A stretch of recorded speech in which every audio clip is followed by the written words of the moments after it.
A devoted family man is found murdered along the highway. They smelled something coming from the back of the truck, and there was a blue tarp there. We saw blood that was in that bed liner and immediately discovered it was the torso of an individual. A member of his own family becomes the primary suspect. Something may have been going on in the family that caused this homicide. He said that he was afraid of him. He has a lot of problems with discipline and stuff. You think we can kill him? Is he capable of doing this? But the investigation reveals the true mastermind is motivated by lust and greed. When we went into the garage, this room was actually set up for some S&M activity. The whole time she was talking to you, you could tell she was hiding things. She was constantly talking about how she wished her down. People are evil, and they will do evil things. She wanted to do whatever she wanted and didn't care who she had to take out along the way.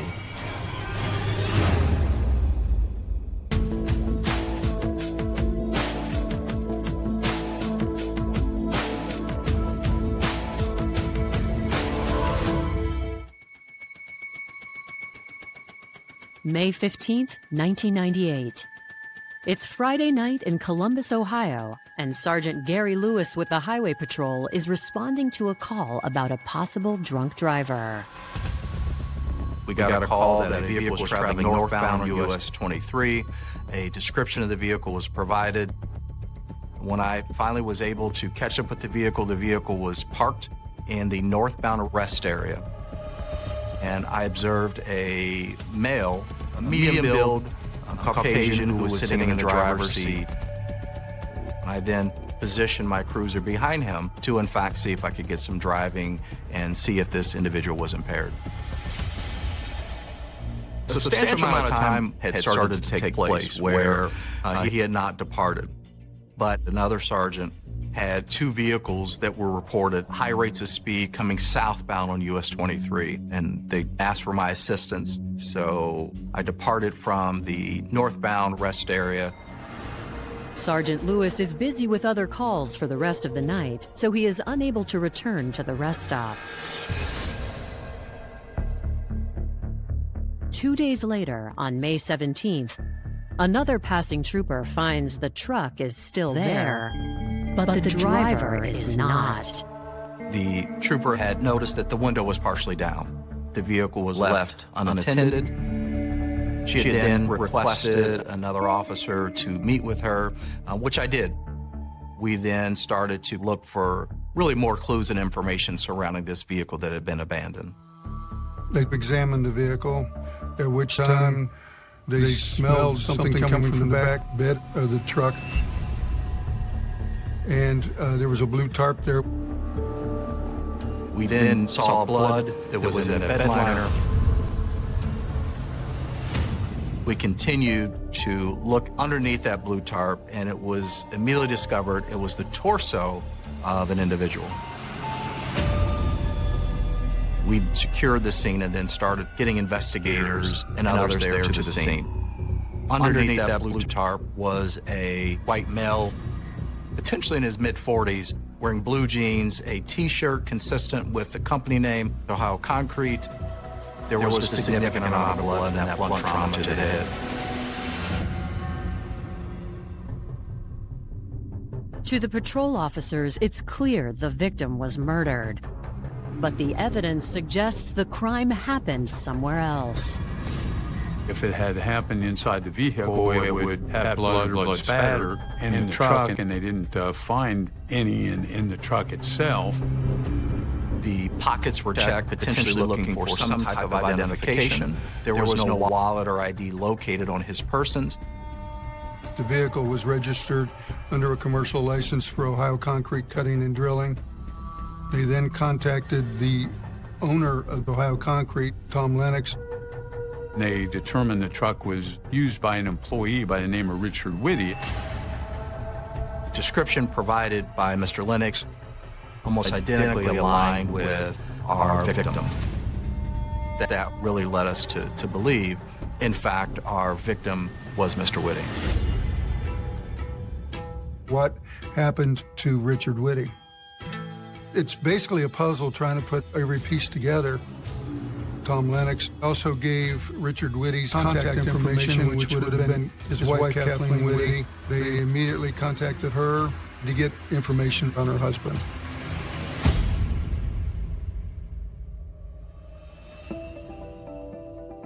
Richard Witte was born on October 29, 1947, in Toledo, Ohio. The men in his family had a tradition of serving in the military. My grandfather was in the military. He was in World War II. That was service that he was very proud of, and that our family was very proud of. My Uncle Jim had served, he was in Vietnam. He had served in places all over the world. Looking up to the men in his family, Richard hoped to serve his country as well.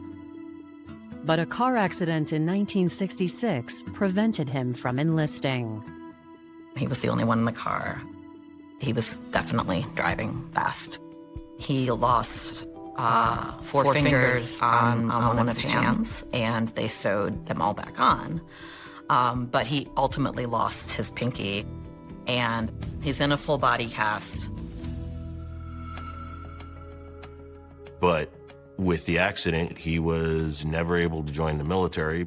He just accepted it and moved on. We finished high school and eventually became a mechanic by trade. He met my mom really shortly after graduating high school. They fell madly in love. My mother's name was Janice May Sutter. Everyone called her Jan. My mom was a bombshell. Like, she was just incredibly beautiful. Richard and Jan were married when both were in their early 20s and went on to have 2 children together, Willow and James. In fatherhood, Richard found his true purpose in life. He was a family man, worked for his family to make sure that he could provide for them and to make sure everybody was taken care of. But their life wasn't always easy. Neither of my parents made much money. We had lived in a trailer, and that caught fire, and we lost everything. That would have been when their marriage was falling apart, like officially. They divorced when I was super young. The story is that they just weren't in love anymore.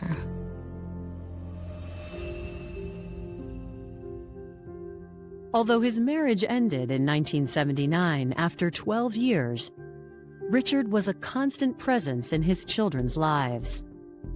And in his early 30s, he got a second chance at love when he met Kathleen Mueller. They met, I know, at Parents Without Partners event, which was an organization for single parents. And for whatever reason, she found him hilarious. And I mean, he was hilarious. Like Richard, Kathleen was rebuilding her life after a divorce. She had three kids from her first marriage. Angela, Jeremy, and Kevin.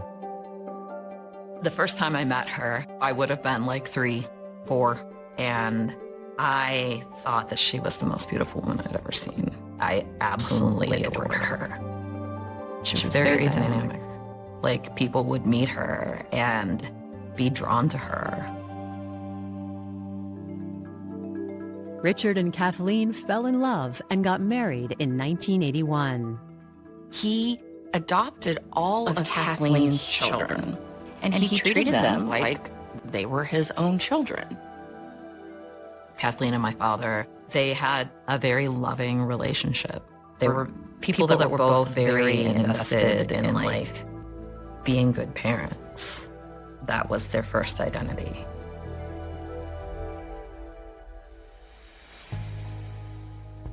By 1998, their 3 oldest children had moved out and started lives of their own.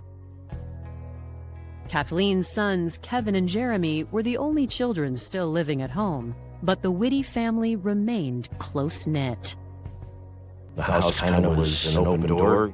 It was the place to be for, it seemed like, the kids and their friends. That would be the house where people can come and go whenever they please. Richard was 50 years old and living the life he'd always dreamed of, riding and fixing up motorcycles in his free time.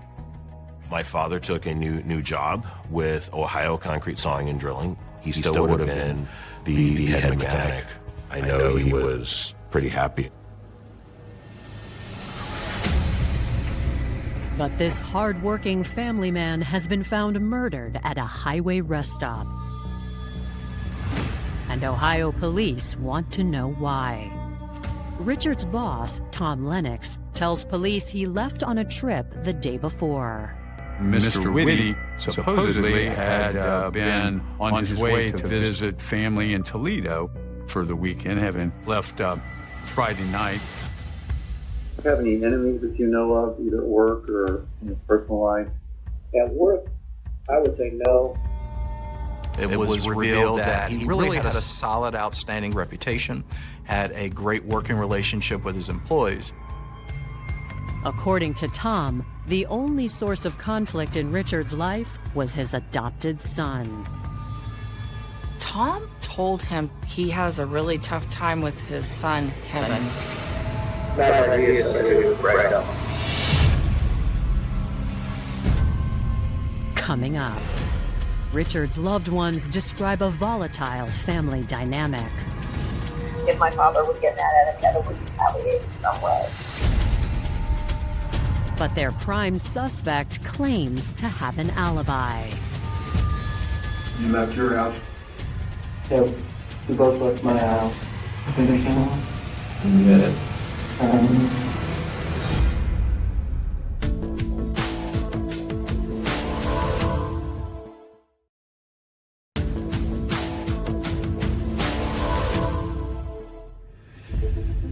As the first step in their murder investigation, Ohio police pay a visit to Richard Witte's large extended family. But with one of his children named as a potential suspect, they don't tell them what's happened just yet. They go to Richard's home, and there are several individuals there. Kathleen, Kevin, Jeremy, also Kevin's girlfriend, Carrie, Angie, who is a daughter, and her husband, Donnie. Kathleen had been notified by Mr. Lennox that the vehicle had been found early that day, when she wanted to know why the truck was there without him. Initially, the Highway Patrol did not tell her that Richard was a victim of potential foul play. They wanted her to come to the Highway Patrol building to not only talk about the red pickup truck, but to also possibly file a missing person report on her husband, because she had no idea where he was. Kathleen's response was that her husband was going to visit his mother up in Toledo and that he had left Friday evening, and that's basically all she had known at the time. They said, we need to talk to everyone right now. And they all agreed to go down to the police station and start interviewing. We went downtown, and we were shuffled into a room. I look at the nameplate on the desk, and it was a homicide detective's office. And you're like, okay, now what's going on?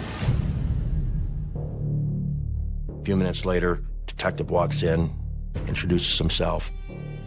They then do explain that they have found someone, and then they'd like us to go to the morgue and take a look. Kevin remains under observation, while Kathleen, Willow, and James are taken to the Franklin County morgue to confirm the identification. We all go into this room. It's me and James and Kathleen and some officers in there, and then there's a body on a gurney. They removed the sheet.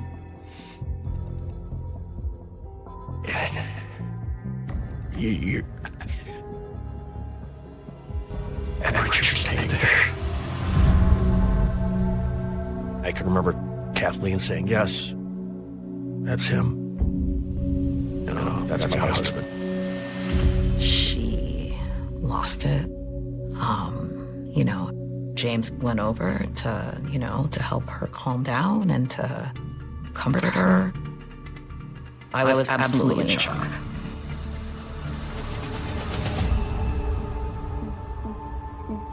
Although Kathleen is grieving, she is able to provide a brief statement. Kathleen basically says that her husband Richard was on his way to Toledo to see his mom. That this is something normal that he does quite often. She was with her son Jeremy at her daughter Angela's house. They all stayed there until about 11:15 that night. Kathleen said that her and Richard had a good marriage. She'd been married 18 years. Of course, officers would like to ask Kevin's mother if he has a problem or had a problem with his father, Richard. What was their relationship like? She said they were doing fine. They did not have a problem, that Kevin was just growing up, but that they were okay. You could tell not only by her demeanor, but by the way she was saying it, that she was trying to downplay everything. It really seemed Kathleen Witte would only tell half-truths, or she would stop before she would actually admit anything. So we knew she was hiding something. When they return to the station, investigators conduct interviews with the rest of the Witte family and their significant others. They begin with Carrie Wendell, Kevin's teenage girlfriend. What's the deal on his stepfather? You get along with him? As far as I see, they're good terms. How about overall? I mean, do they get along fine, or is there some problems there? There really isn't tension there, but What's that about? I guess him being 18 and wanting to do what he wants to do. Kevin, he was a high schooler. He was a senior. And they butted heads a lot. He skipped school. He made the teachers mad sometimes, and he just would not really deal with Richard's discipline. In another interview room, Richard's son-in-law Donnie tells investigators about an incident that occurred between Kevin and Richard a few months before. Close to the beginning of the year, Kevin kicked us out of the picture. Because they had an argument. He has a lot of problems with discipline and stuff. The most revealing statements come from Richard's children, Willow and Jeremy Witte. So they had a lot of physical confrontations? Yes. They don't get along at all. Like if my father would get mad at him, Kevin would retaliate in some way. And there have been instances where Kevin got after the mom. Kevin, he had become violent. And so ultimately, feeling unsafe from him was the reason that I had moved out. When detectives speak to Jeremy about Kevin's behavior, he shares similar concerns. Jeremy, you think Kevin or something your father and him got into and you just lost it completely? I mean, is he capable of doing that? Yeah.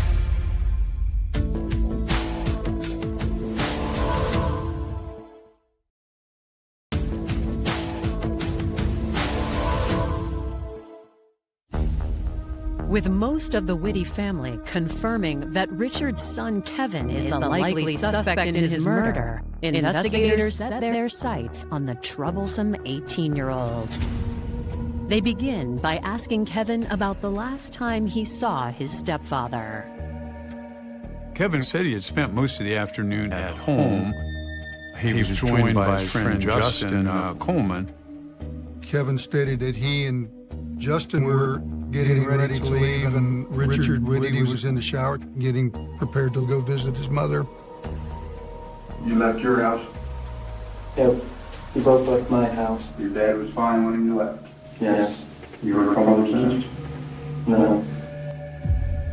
What relationship did you have with your stepdad? We've been getting along great. There's a 1985 Mazda in the drive lane. He's fixing it up for me. Detectives know that Kevin is lying and suspect he may be hiding more. So they decide to confront him with news of Richard's death. You ever been in the truck? You ever driven it? No, it's too big. Well, you said that they were found in that truck. He's not alive. He tried to feign surprise and emotion over it, but it seemed to be more of an act. Kevin puts his head in his hands. He did not cry. It seemed like a very fake response. This is telling to the investigators. Why wouldn't he have maybe been more upset to hear that his father was dead? We're going to do a search warrant on your mom's house. I can find evidence something happened to your stepdad in that house. You know who we got to look at, don't you? Who? You. Kevin, something went wrong. Now's the time to talk about it. I think so. Who did? I don't know. Despite his protests of innocence, investigators suspect Kevin's still lying and keep applying pressure. This problem is not going to go away, Kevin. Just because something happened doesn't mean you wanted it to happen. Okay, we need to take into confrontation. Okay.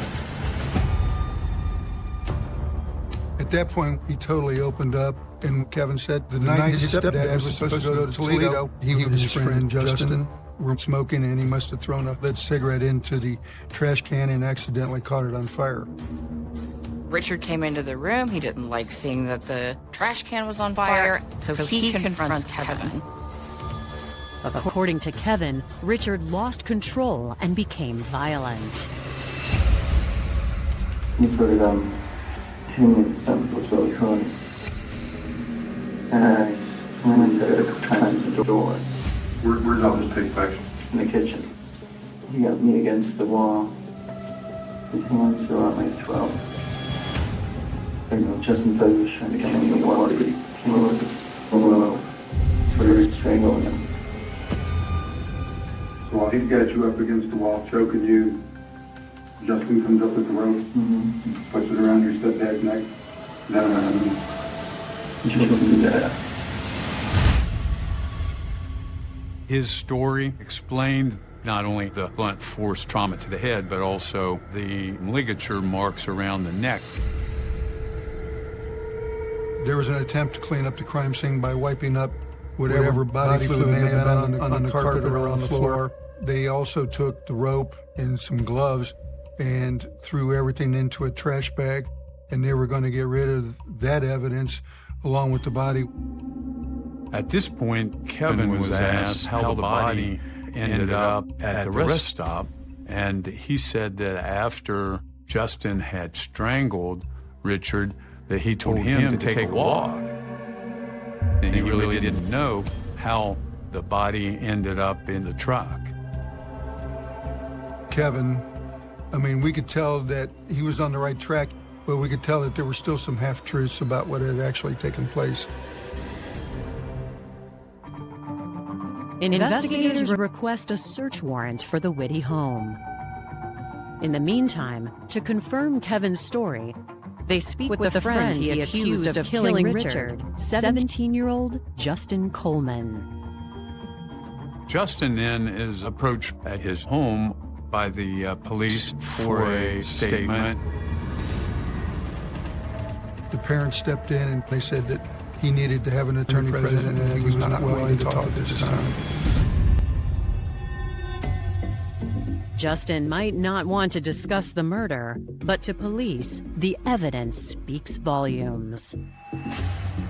We did go back up to the rest area in Marion to do more of a search. We were able to locate a black trash bag. It did have some towels, rope, the victim's identification, and some gloves. At that point, you have enough to arrest Justin based on evidence they had at hand, but you don't have enough to go very far with him. Coming up, the mastermind behind the killing is finally revealed. You tell her don't bother you? No. You're a liar. And their true motive is brought to light. The only way to afford what she wanted was to have him actually murdered.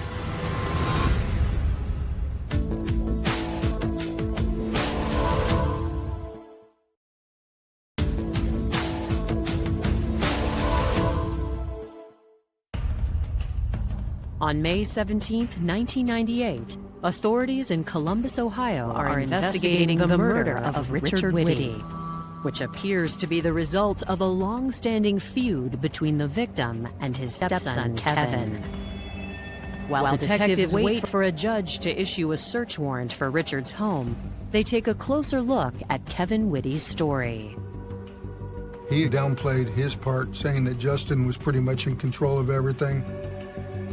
That was not believable to the detectives because Justin really didn't have a motive. And there are other discrepancies. Kevin stated that he was assaulted by his stepfather on Friday, and that he was actually choked, but we did not see anything that would have indicated any type of bruising from a potential choking on Kevin. Some parts of Kevin's story also contradict what his mother, Kathleen, had told detectives. Kevin and his mother were very close. She was protective of Kevin. We asked her the condition of the home. She stated that nothing really seemed out of the ordinary. Kathleen hadn't mentioned anything about a fire in the kitchen trash can that damaged the carpet. Detectives wonder if Kevin is lying about the fire, or if Kathleen held information back during her interview. When investigators confront her, she is dismissive. She did not mention it to us because she knew that if she had to talk about it, it would probably implicate her son. They continue to push her a little bit, asking certain questions, bringing up certain details that are not quite right. Despite their suspicions, police have little evidence to prove Kevin is lying. Since he doesn't know that, they decide to employ a little deception of their own. Some things come to light and talk to you last day. Your mom told the whole story. Okay.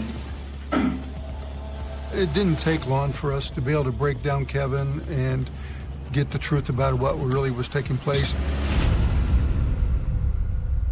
We did plan on getting rid of him. Kevin did finally admit that his mother, Kathleen, was more involved in the planning stages of this homicide. She was the one that was enticing the kids to actually commit the murder on her behalf so she could get rid of Richard. My mom's had enough of it. She no longer loved him. She wanted a divorce. One of the reasons she didn't get one, she couldn't afford it. Kevin also knew for a fact that he was going to be removed from the house after he graduated from high school. Both Kathleen and my father, their relationship seemed very healthy and very communicative and very loving. That did change really when Kevin was like starting high school.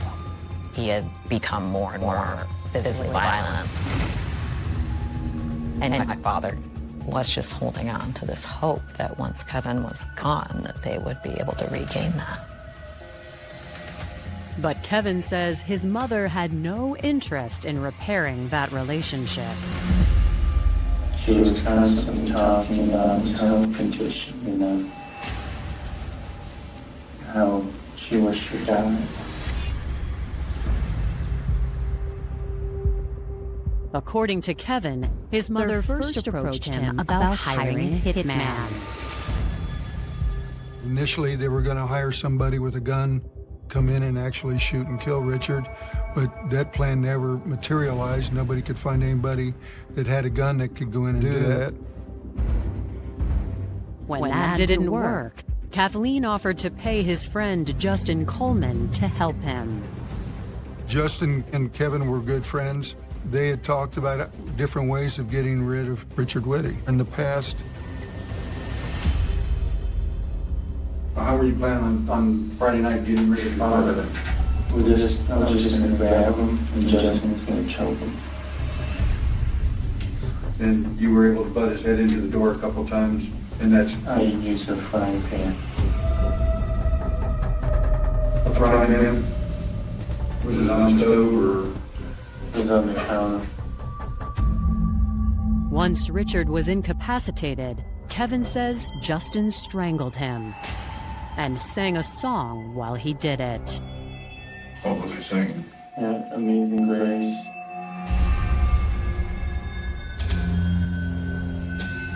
For someone to sing Amazing Grace to him as he was dying is extremely bizarre. Kevin explained to the detective there was a prearranged plan with Kathleen that he would text 111 on the pager to Kathleen when the homicide had happened so that she could return to the house. To hide the blood evidence, they actually started the fire in the kitchen. He put Richard in a tarp with Justin, and they put him in the back of the truck. Kathleen had a map so that they knew exactly where to drop the body off. A map from the area to Toledo, because Richard's mother lived in Toledo. Kevin drove the truck to a parking lot. Justin had picked up Kathleen's car to follow him to the rest area. Kevin had no driver's license, so when Kevin was driving up Route 23, that would have been the reason why some of the calls came into the highway patrol about an erratic driver. So, basically, your reward in this whole thing was getting rid of the abuse. Yes. Your mom was getting her freedom. Yes. What was Justin getting out of all this? He got to have a nice prom with the schools had pushed on for a long time. How was that? Your mom going to finance it? All we needed was $50. People are evil, and they will do evil things. Kathleen was a manipulator. As far as manipulating Kevin goes, that had been a very long process. I believe that he wouldn't have done it on his own.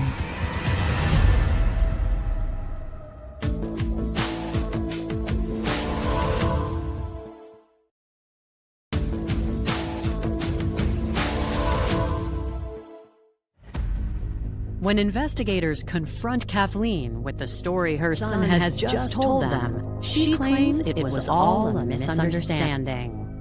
The detectives told her she was going to be charged with this murder, and she started blaming her son, Kevin, and Justin. I never really had anything like that. But yeah, you went along with the game. That's basically what I thought it was. It's just all talk. All talk.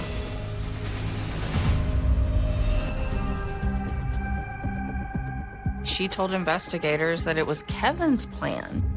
She had nothing to do with it. You had these discussions with Justin and Kevin, correct?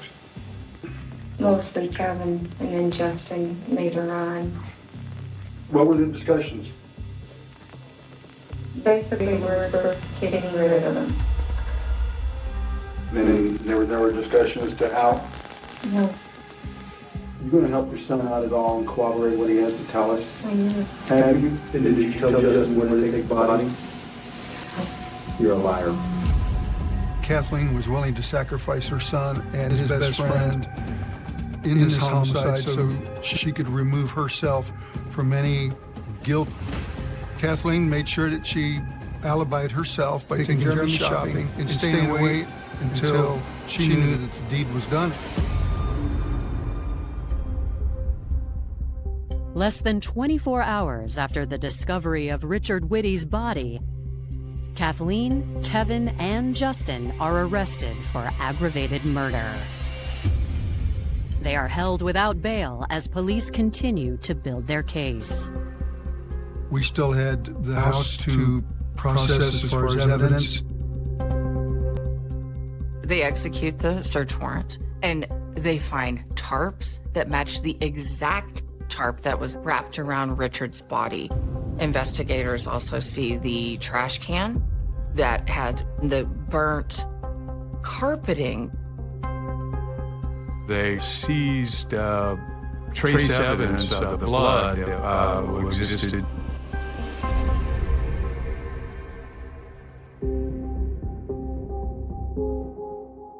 The search also reveals something unexpected about Kathleen. There was a separate door that went into the new addition of the garage. This room was actually set up for some S&M activity. A bedroom with a bed that had adult paraphernalia, toys all around it, including chains, restraints, etc. They just started to question, well, what does this have to do with Richard's death? Part of the search warrant allowed investigators to take laptops from the residence. And Kathleen's laptop showed investigators that she was part of a BDSM community. Kathleen had done some type of web page where she would advertise being involved in S&M. To our knowledge, Richard was not involved in the S&M aspect of the relationship. It could have been Richard did not like the fact that his wife was online doing these sexual activities to where he might have wanted a divorce. I do know that at one time, my father had drafted up divorce papers and threatened her, if things don't improve, these will be filed. I did not ask for details about what he meant by if things don't improve. Another discovery makes it even more clear that money was her biggest motive. Kathleen had purchased a $100,000 life insurance policy on Richard probably only 2 weeks before. After finding this information out, it's important to note that Kathleen never mentioned it, and that $100,000 is much more motive to get rid of a person than the $15,000 he had through his work insurance policy. She wanted to live and do whatever she wanted, whenever she wanted, and didn't care who she had to take out along the way, who she had to destroy.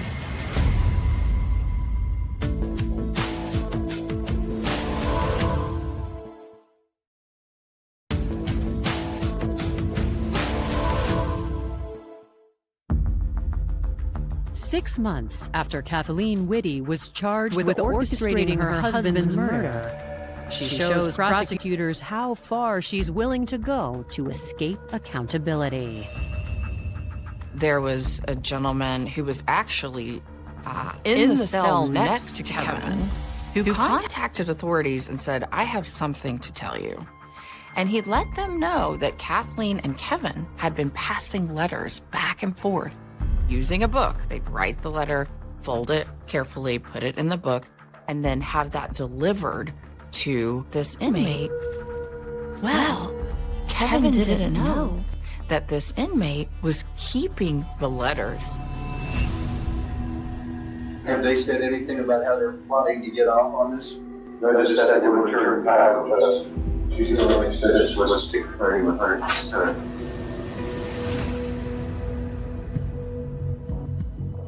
Armed with this new information, the state offers plea deals with reduced sentences to both Kevin Witte and Justin Coleman in exchange for their testimony. When Kathleen's trial begins in December 1998, the two teens describe to the jury how they were controlled by her. Kathleen had promised Kevin quite a bit. An easier life with Richard gone, that he could live with her rent-free forever, as well as having his girlfriend there. She also told Kevin that if Justin helped, Justin and his girlfriend could also stay at her residence for $25 a week for as long as they wanted to.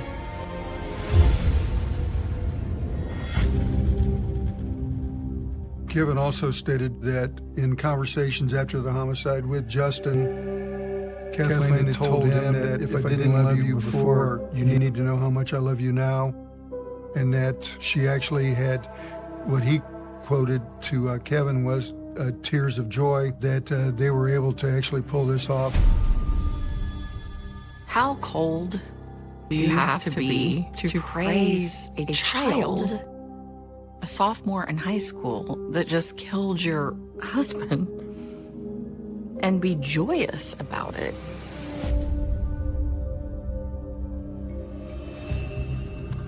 The defense counters by reminding the jury Kathleen is not the one who carried out the murder. Kevin and Justin did that by themselves.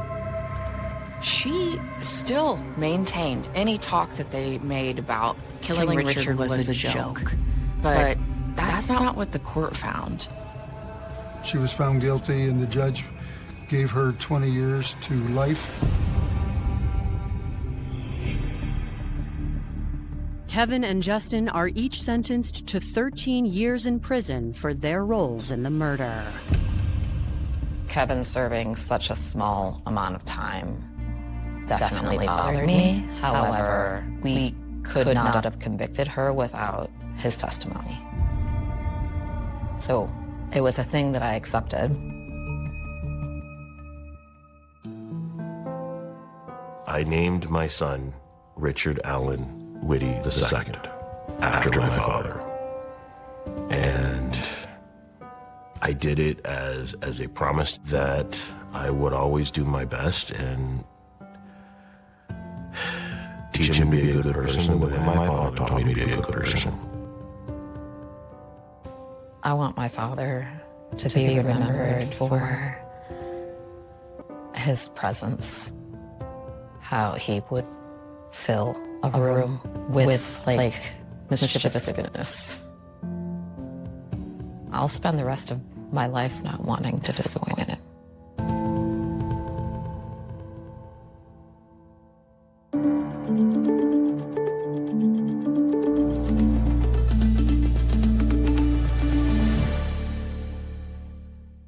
An aspiring nurse from Montrose, Michigan, everyone called her Missy.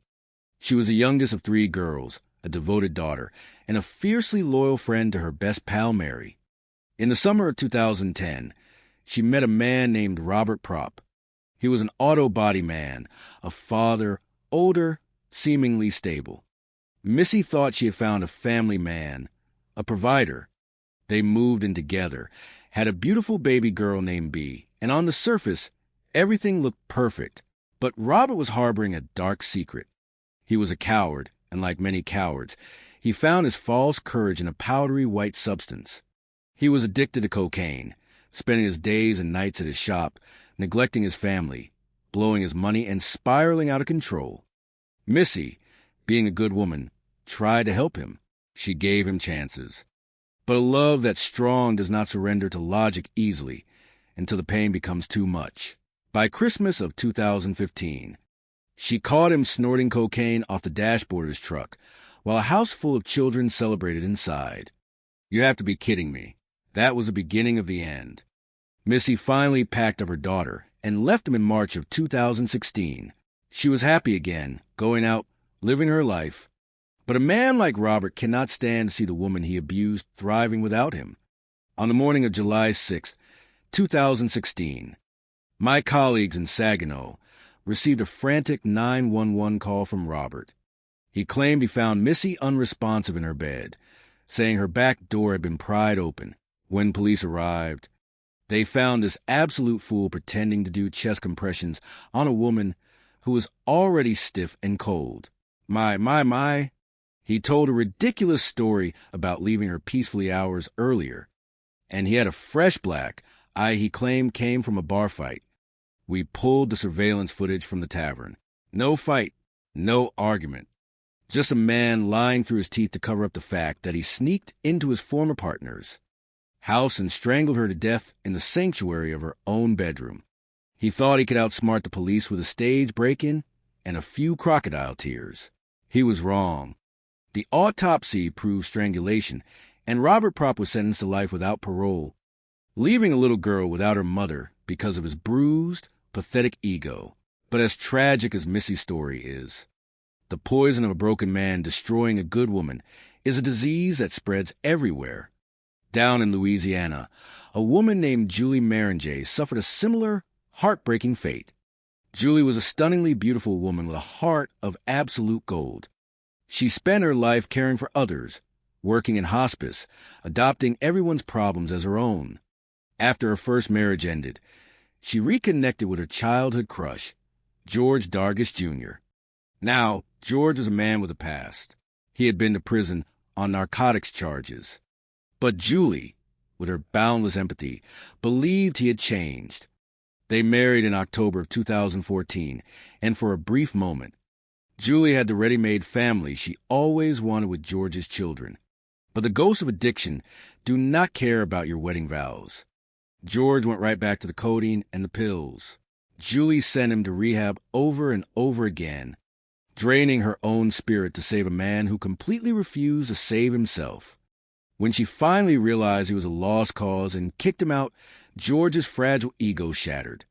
Just days after his own parents bailed him out of jail for another drug offense, George broke into Julie's home on December 2nd, 2017. He unleashed a cowardly, devastating attack on the woman who had tried harder than anyone to save him. He took her life, stole her car, and went on a pathetic burglary spree before crashing his vehicle in New Orleans. When detectives finally got him in an interview room, he cried and tried to claim it was an accident, that they somehow fell into each other during a struggle. I have heard some tall tales in the interrogation room, but that is a profound insult to human intelligence. You do not accidentally commit murder, flee the scene, and rob grocery stores. You do it because you are a monster. George pled guilty to second-degree murder, trading his freedom for a concrete cell. Two beautiful, vibrant women. Two absolute tragedies born from the exact same pathetic source. Weak men who use violence to maintain control when their toxic charm finally wore off. The victims in these cases did nothing wrong except care too much, forgive too often, and hope too deeply. They leave behind shattered families, mothers who cannot stop crying, and children who will have to look at photographs to remember what their mothers sounded like. It is a harsh, unforgiving world out there. If your gut tells you something is wrong with the person you love, you need to listen to it, pack your bags, and never look back, because out there in the dark, there's always someone willing to take absolutely everything from you just because they have nothing left themselves. Humans are fascinating and deeply flawed creatures. They will throw away a lifetime of happiness for the most ridiculous and selfish reasons you can possibly imagine. I have looked into the eyes of countless killers, and I tell you the darkness, there is always born of arrogance and a pathetic need for control. We have two tragedies here woven from the same bitter thread. Let us begin in the state of Michigan in the month of July, in the year 2016. Melissa Thornton, known to those who loved her as Missy, was a beautiful 24-year-old woman with a heart full of promise. She was the youngest of three girls, the baby of the family, a dedicated nursing student, and a loving mother to a little girl. She was the kind of woman who lit up a room, who stood by her best friend Mary as a maid of honor in October of 2015, glowing with life. But loyalty can be a double-edged sword. Missy had given her heart to a man named Robert Propp. They met in the summer of 2010 and moved in together by 2012. Robert ran an auto paint shop. He presented himself as a stable family man, but the mask began to slip. By Christmas of 2015, the truth reared its ugly head. While a house full of children celebrated the holiday, Robert was outside in his truck, snorting cocaine off his dashboard. You have to be kidding me. A grown man poisoning himself while his family gathers inside. Missy tried to save him. She tried to give him a chance to be a father to their daughter.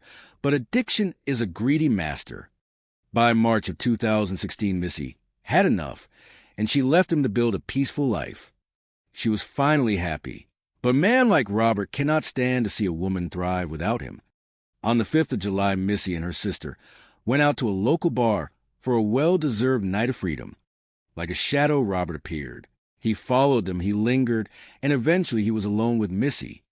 At 15 minutes past 10 in the morning, the next day, the Saginaw Police Department received a frantic emergency call. Robert claimed he was performing cardiopulmonary resuscitation on Missy. When Officer Jordan Engelhardt arrived, he found a stage scene that insulted the intelligence of everyone wearing a badge. The bedroom was in disarray, a lamp was broken, and Robert was on top of her cold, stiff body, pretending to save a life he had already taken. Robert spun a fairy tale. He claimed he left her sleeping peacefully at 3 in the morning and returned hours later to find the back door forced open. He even claimed he used a crowbar to open it the rest of the way. My, the arrogance of the man. He stood there with a fresh black eye and unprompted volunteered a story about getting into a fistfight at the bar the night before. Criminals always think they are the smartest people in the room, but cameras do not lie. Detectives reviewed the surveillance footage from the tavern. There was no fight, no argument, nothing but Robert and Missy leaving together quietly. The logic is simple. If a man lies about how he got a black eye on the night his girlfriend is murdered, he is hiding a much darker truth. He strangled her in the sanctuary of her own bed, and then spent hours carefully staging a break-in before calling the authorities. The autopsy confirmed the horrific reality, showing clear compression marks on her throat, and Robert was finally arrested. At his trial in February of 2018, this coward took the stand and tried to desecrate her memory, claiming her death was an accident during an intimate encounter. I tell you, the depths to which a guilty man will sink to save his own skin are truly sickening. The jury saw right through his pathetic lies and convicted him of first-degree murder, sentencing him to spend the rest of his natural life behind bars. But the heartbreak does not end there. Down in Mandeville, Louisiana, we find another beautiful soul named Julie Maringer. Back in 1996, she was a stunning high school sophomore celebrating her sweet 16 with her whole life ahead of her. Julie was a woman defined by her endless capacity for empathy. She worked in hospice care, giving her heart to those at the end of their lives. She even stood by her first husband, David, after a devastating car crash left him a widower, and helped him conquer his demons and overcome his struggles with driving under the influence. She was a healer, but some people cannot be healed. In the summer of 2013, Julie reconnected with her high school crush, George Dargis Jr. George was the brother of her best friend, Kristen, and he had just finished serving time in prison for narcotics charges. Julie, with her boundless optimism, believed he had changed. They married in October of 2014. For a fleeting moment, Julie had the blended family she always dreamed of, but George, like Robert, was harboring a demon. By 2016, George was hopelessly addicted to codeine. Julie tried to save him. She put him through rehabilitation programs time and time again, but he continually relapsed. Finally, she realized she could not carry his burdens anymore, and she kicked him out. On the Tuesday after Thanksgiving in 2017, George led police on a high-speed chase that ended in a crash. He was high on liquid codeine. When he called Julie from jail hoping she would rescue him, once again, she told him she was completely done. She chose her own peace over his chaos. George was bonded out by his terrified parents, but his fragile ego could not handle rejection. On the morning of December 2nd, 2017, madness descended. The authorities received multiple reports of a vehicle crashing into storefronts along the local highway in a desperate robbery spree. At 7:30, George's own mother called the police in panic. George had walked into their home covered in blood and confessed to the unthinkable. When Detective Lunsford arrived at Julie's home, he walked into a nightmare. I will spare you the gruesome details because Julie deserves dignity, but I will tell you she fought fiercely for her life, leaving defensive wounds on her hands. George had unleashed a ferocious and cowardly assault upon the woman, who tried harder than anyone else to save him. After murdering his wife, George stole her black car and committed those reckless burglaries trying to fund a pathetic attempt to flee. The authorities finally caught him after he crashed on Interstate 10 near New Orleans. In the interrogation room, George offered nothing but empty tears, attempting to minimize his monstrous actions. Do not let the tears fool you. A predator weeps only for himself when the trap finally snaps shut. In April of 2019, George pleaded guilty to second-degree murder and was sentenced to life in prison. Two incredible women, Missy and Julie, possessed a rare and beautiful light. They believed in second chances. They believed in the good within people. And for that grace, they were repaid with the ultimate betrayal by weak men who prefer to destroy what they could never truly possess. I tell you, it makes the blood in your veins run cold. The tragedy is immense, but justice absolute and unyielding has ensured these men will draw every remaining breath surrounded by the cold steel and concrete they so richly deserve. Humans are incredibly flawed creatures.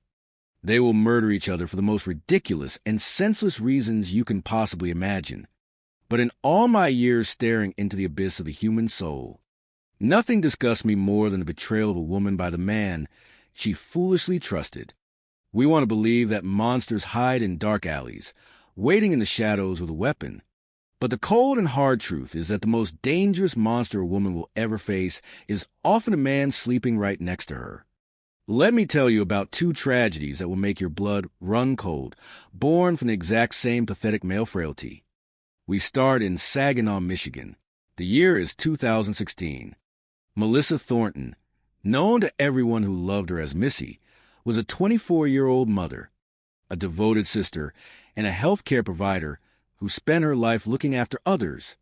She had a heart big enough to forgive the unforgivable, and that was her fatal mistake. Back in 2010, she crossed paths with a man named Robert Propp. He had a business. He had children, and he seemed like a man who had his life figured out. Missy fell in love. She saw a future. They moved in together. They had a beautiful baby girl named Bee, and from the outside, they looked like the perfect blended family. But Robert was living a double life. Behind the smiles and holiday videos, Robert was a raging cocaine addict. On Christmas Day in 2015, while children were opening presents inside, this absolute loser was out in his truck, snorting lines of cocaine off his dashboard. Missy finally saw the reality of the man she was sharing her life with. She gave him chances to get clean, but love that's strong does not surrender to logic easily. By March of 2016, she finally found the courage to pack up her baby and leave. She was moving on, finding her freedom, and rediscovering her happiness. But Robert Propp could not stand the sight of her thriving without him. On the night of July 5, 2016, Missy went out for a few drinks with her older sister. Robert stalked them. He shadowed her every move. The next morning at 10:15, dispatch receives a frantic 911 call from Robert, giving the performance of a lifetime. Police arrived to find Robert pretending to perform chest compressions on Missy in her bedroom. The officer takes one look and knows she has been dead for hours. She is cold to the touch. Robert points to a back door that has been forced open, claiming some phantom intruder broke in while he was asleep. But there is a glaring problem with his theatrical display. Robert has a fresh and swelling black eye. We bring him into the station, and before anyone even asks, he blurts out that he got punched in a bar fight the night before. Vel, my. You have to be kidding me. Detectives pull the surveillance footage from the bar. There is no fight. There is no mystery assailant. There is only a jealous and drug-addled coward who followed his ex-girlfriend home, snuck into her bedroom, and strangled the life out of her with his bare hands. He staged a break-in to cover his tracks. At his trial in 2018, this man actually takes a stand and tries to blame Missy, claiming she asked to be choked. It is a desperate and filthy lie from a desperate and filthy man. The jury saw right through his pathetic charade and took just 2 hours to send him to prison for the rest of his natural life. He took away a mother, a daughter, and a sister, all because he was terrified she realized how worthless he truly was. I tell you, you see a case like that and you pray it is an anomaly, but it is not. Fast forward to December 2017, down in Mandeville, Louisiana. Julie Maringer was another beautiful soul who spent her life saving broken men. She was a hospice worker, a woman who carried the pain of the dying in her own heart. She had spent years helping a former partner overcome severe trauma and addiction. When that relationship ended, she crossed paths with her high school crush, George Dargis Jr. George was fresh out of prison on narcotics charges. A smart person runs the other way, but Julie believed in second chances. She married him in 2014. Embracing his children as a family she always desperately wanted but could not biologically have. But George was a parasite. He relapsed. He went back to the pills and the liquid codeine, draining the life out of their marriage.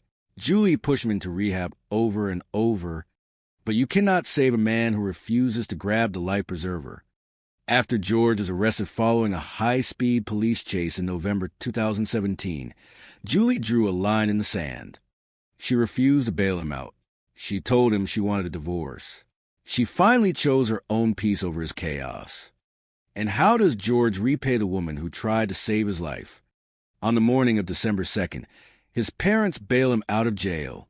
Instead of being grateful, George steals a car, drives to the house of Julie, and unleashes hell. The scene detectives walked into was a nightmare of blood and shattered glass. Julie fought like a lioness. She had defensive wounds all over her hands, but George was relentless, driven by the ultimate and cowardly realization that he no longer had control over her. After butchering his wife, this miserable excuse for a human being stole her car and went on a pathetic crime spree, smashing through the windows of grocery stores to steal cash so he could run like a rat. When police finally scrape him off the interstate after a car crash, he sits in the interview room, squeezing out fake tears, trying to claim they accidentally fell on the knife. I have heard thousands of lies in my career, but that one makes me sick to my stomach. The evidence told a true story of ferocious and prolonged attack by a man who decided that if he could not have her, nobody would. George Dargis pled guilty in 2019 and traded his freedom for a concrete box. Two incredible women, Melissa and Julie, separated by geography but united in tragedy.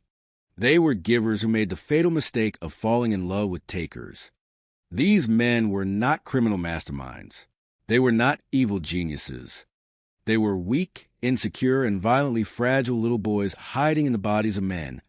They destroyed families, orphaned children, and left scars that will never heal.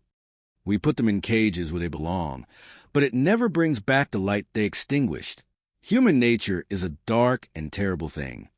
And the hardest lesson of all is that the most dangerous place for a woman with a kind heart is in the arms of a man who has nothing to lose. Humans are strange creatures because they love with a blindness that defies all logical explanation, and they will often sacrifice their own safety just to fix a broken soul. I tell you, a woman's heart is a deep well of compassion, but sometimes that very compassion becomes a fatal vulnerability. Today I am looking at the lives of two remarkable women, separated by geography, but united by a tragic flaw. They believed they could save men who were already too far gone. Our first victim is Melissa Thornton, known to her loved ones as Missy, a beautiful 24-year-old mother from Michigan who was studying to be a nurse. She was a baby of her family, deeply loved and constantly surrounded by sisters and friends like her best friend Mary. In 2010, she met the boy next door, Robert Propp, a single father with an auto body business who seemed to have his life together. They fell in love, moved in together in 2012, and welcomed a baby girl, named B, in 2014. But behind closed doors, Robert was hiding a dark habit. On Christmas Day in 2015, while children were opening presents in the house, Robert was caught snorting cocaine off the dashboard of his truck. You have to be kidding me. A grown man acting like a degenerate on a family holiday. Missy gave him a chance to go to counseling, but Robert was arrogant and refused to change. By March of 2016, Missy finally had enough. She packed her things and took her daughter to live with her sister. She was starting over. She was happy. She was finally free. But an entitled man cannot stand to lose control of his perceived property. On July 5, 2016, Missy went out for drinks with her sister to celebrate her new life, and Robert stalked them. The next morning at 10:15, Robert called 911, acting the part of frantic lover. He claimed he found Missy unresponsive in her bed, stating he had to force the back door open with a crowbar. He told police he was doing chest compressions. But the first officer on the scene noted Missy was already cold and stiff. Robert put on a show, cry and fall to the floor, but investigators noticed he was sporting a fresh black eye and scratch marks across his arms and stomach. He claimed he got into a bar fight the night before. My. If you're going to lie to a homicide detective, at least make sure there are no cameras around. Surveillance video from a bar showed no fight, just Robert and Missy having drinks before leaving.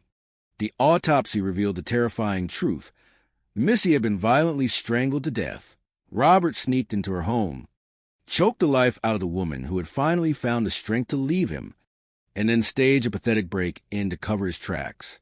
At his trial in 2018, he took the stand and tried to smear her reputation, claiming she liked rough behavior, a lie so disgusting it made her family physically sick.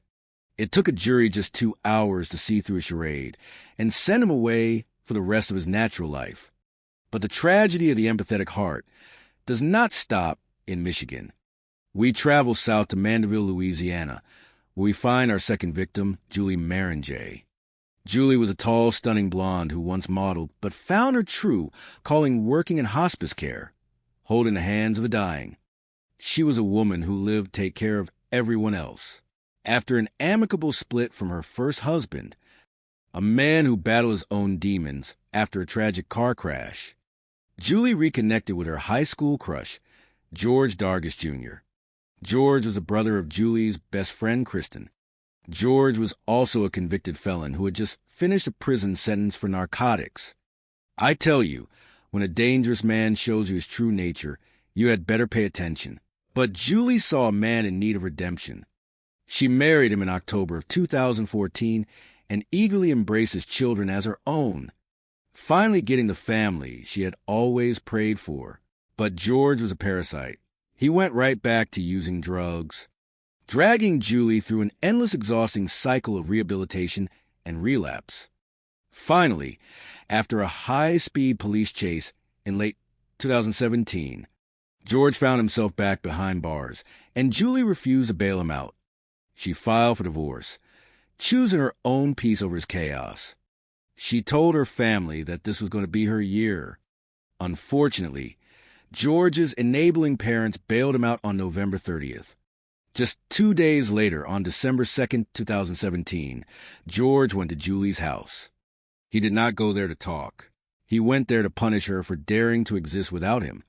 The crime scene was one of the most horrific the detectives had ever witnessed.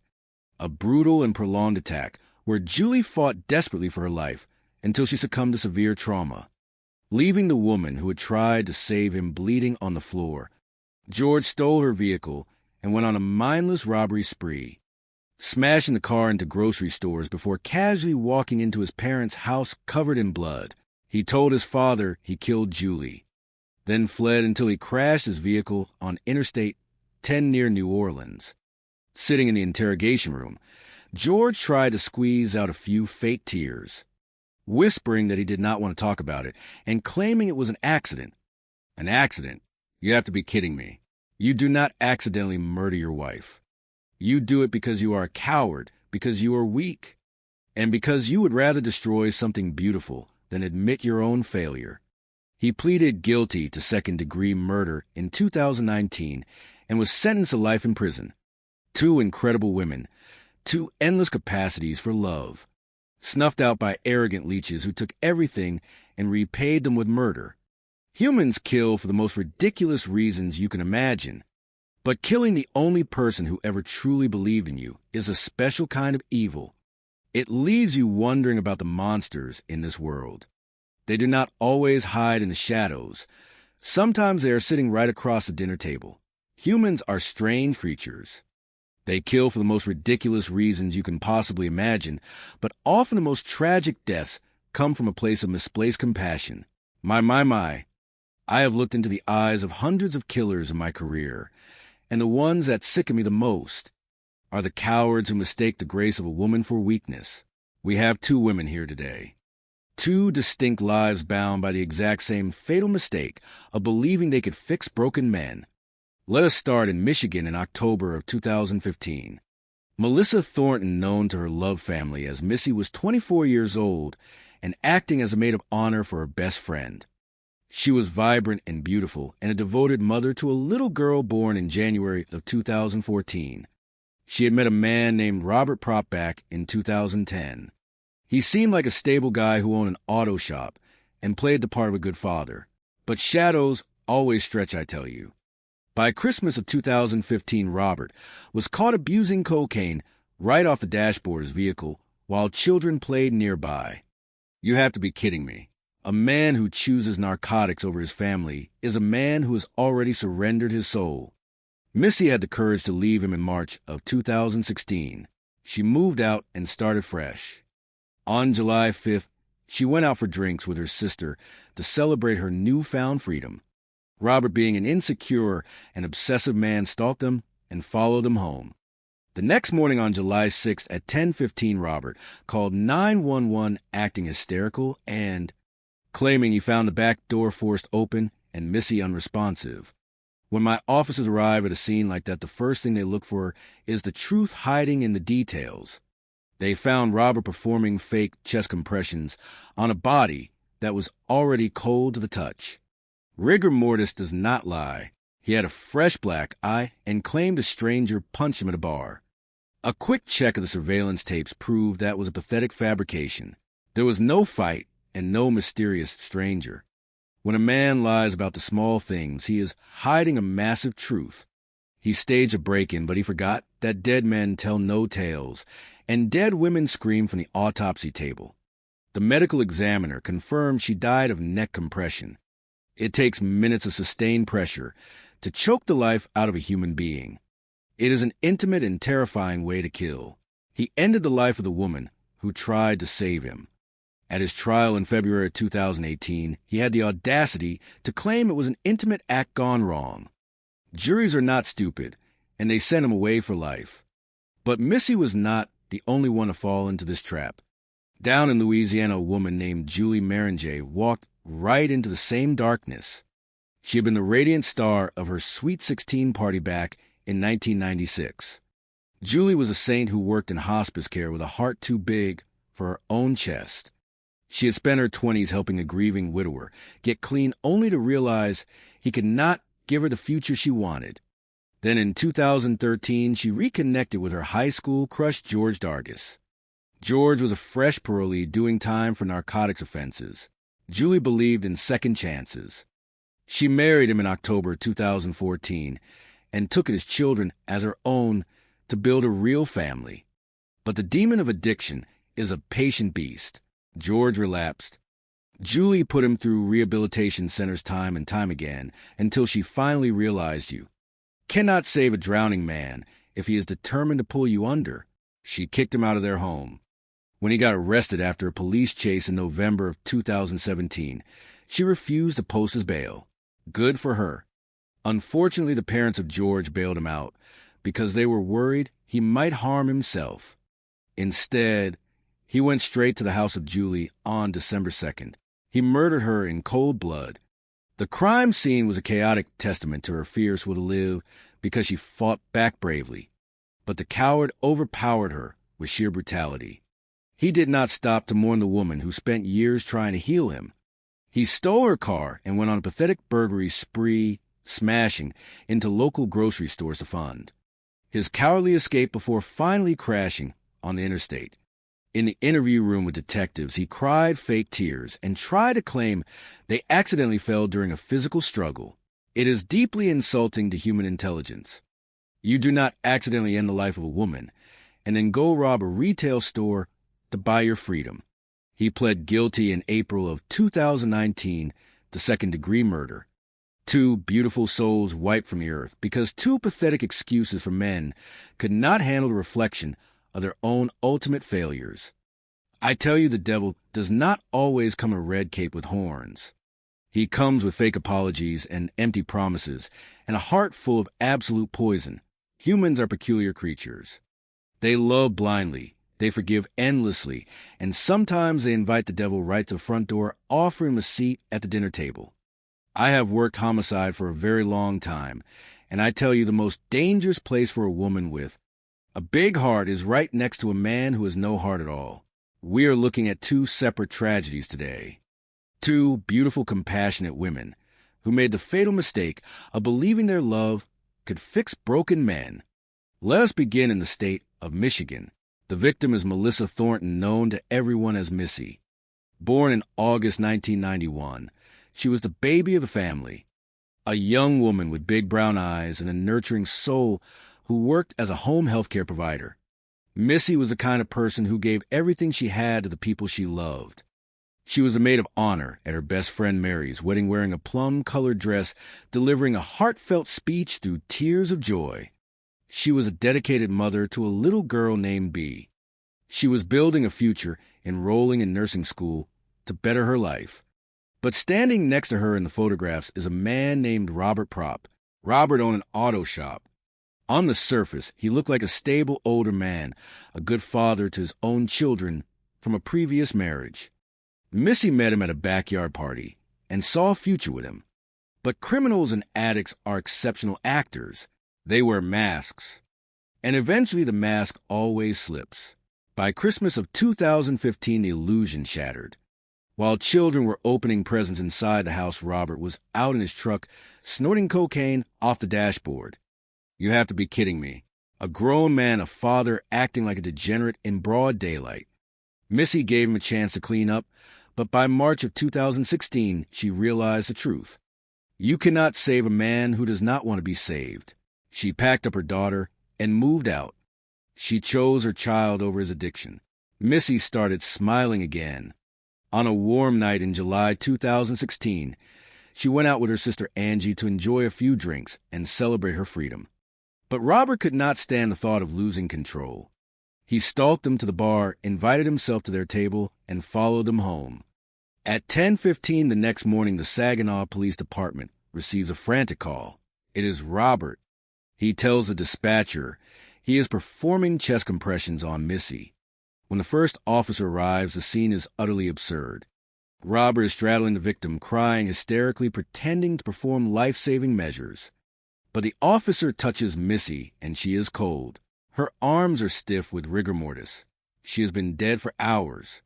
Robert claims he came over to check on her, found the back door forced open with a crowbar, and discovered her unresponsive in a disarranged bedroom.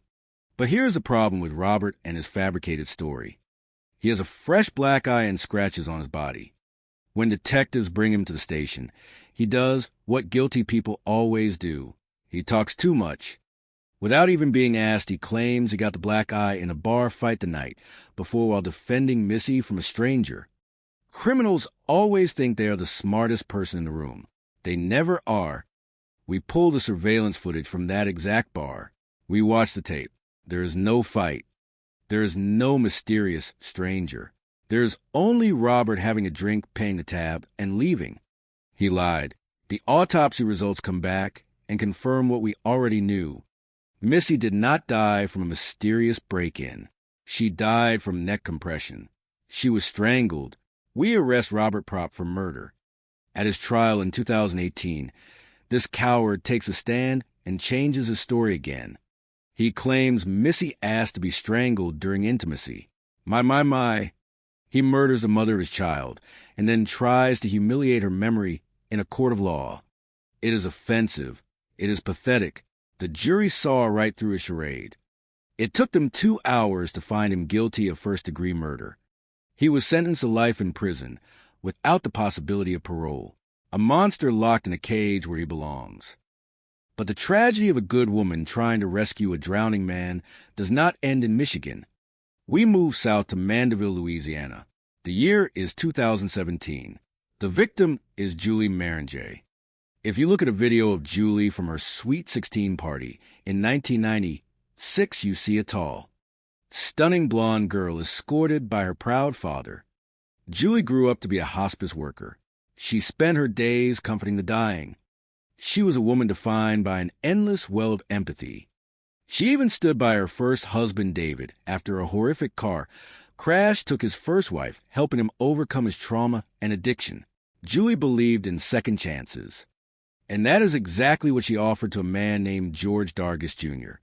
George was the older brother of Julie's childhood best friend, Kristen. He was also a convicted felon who had just spent years in prison on narcotics charges. When he got out, Julie looked at this broken man and thought she could heal him. They married in October 2014. Julie embraces children as her own finally getting the family she had always dreamed of since. Medical issues prevented her from having her own biological children.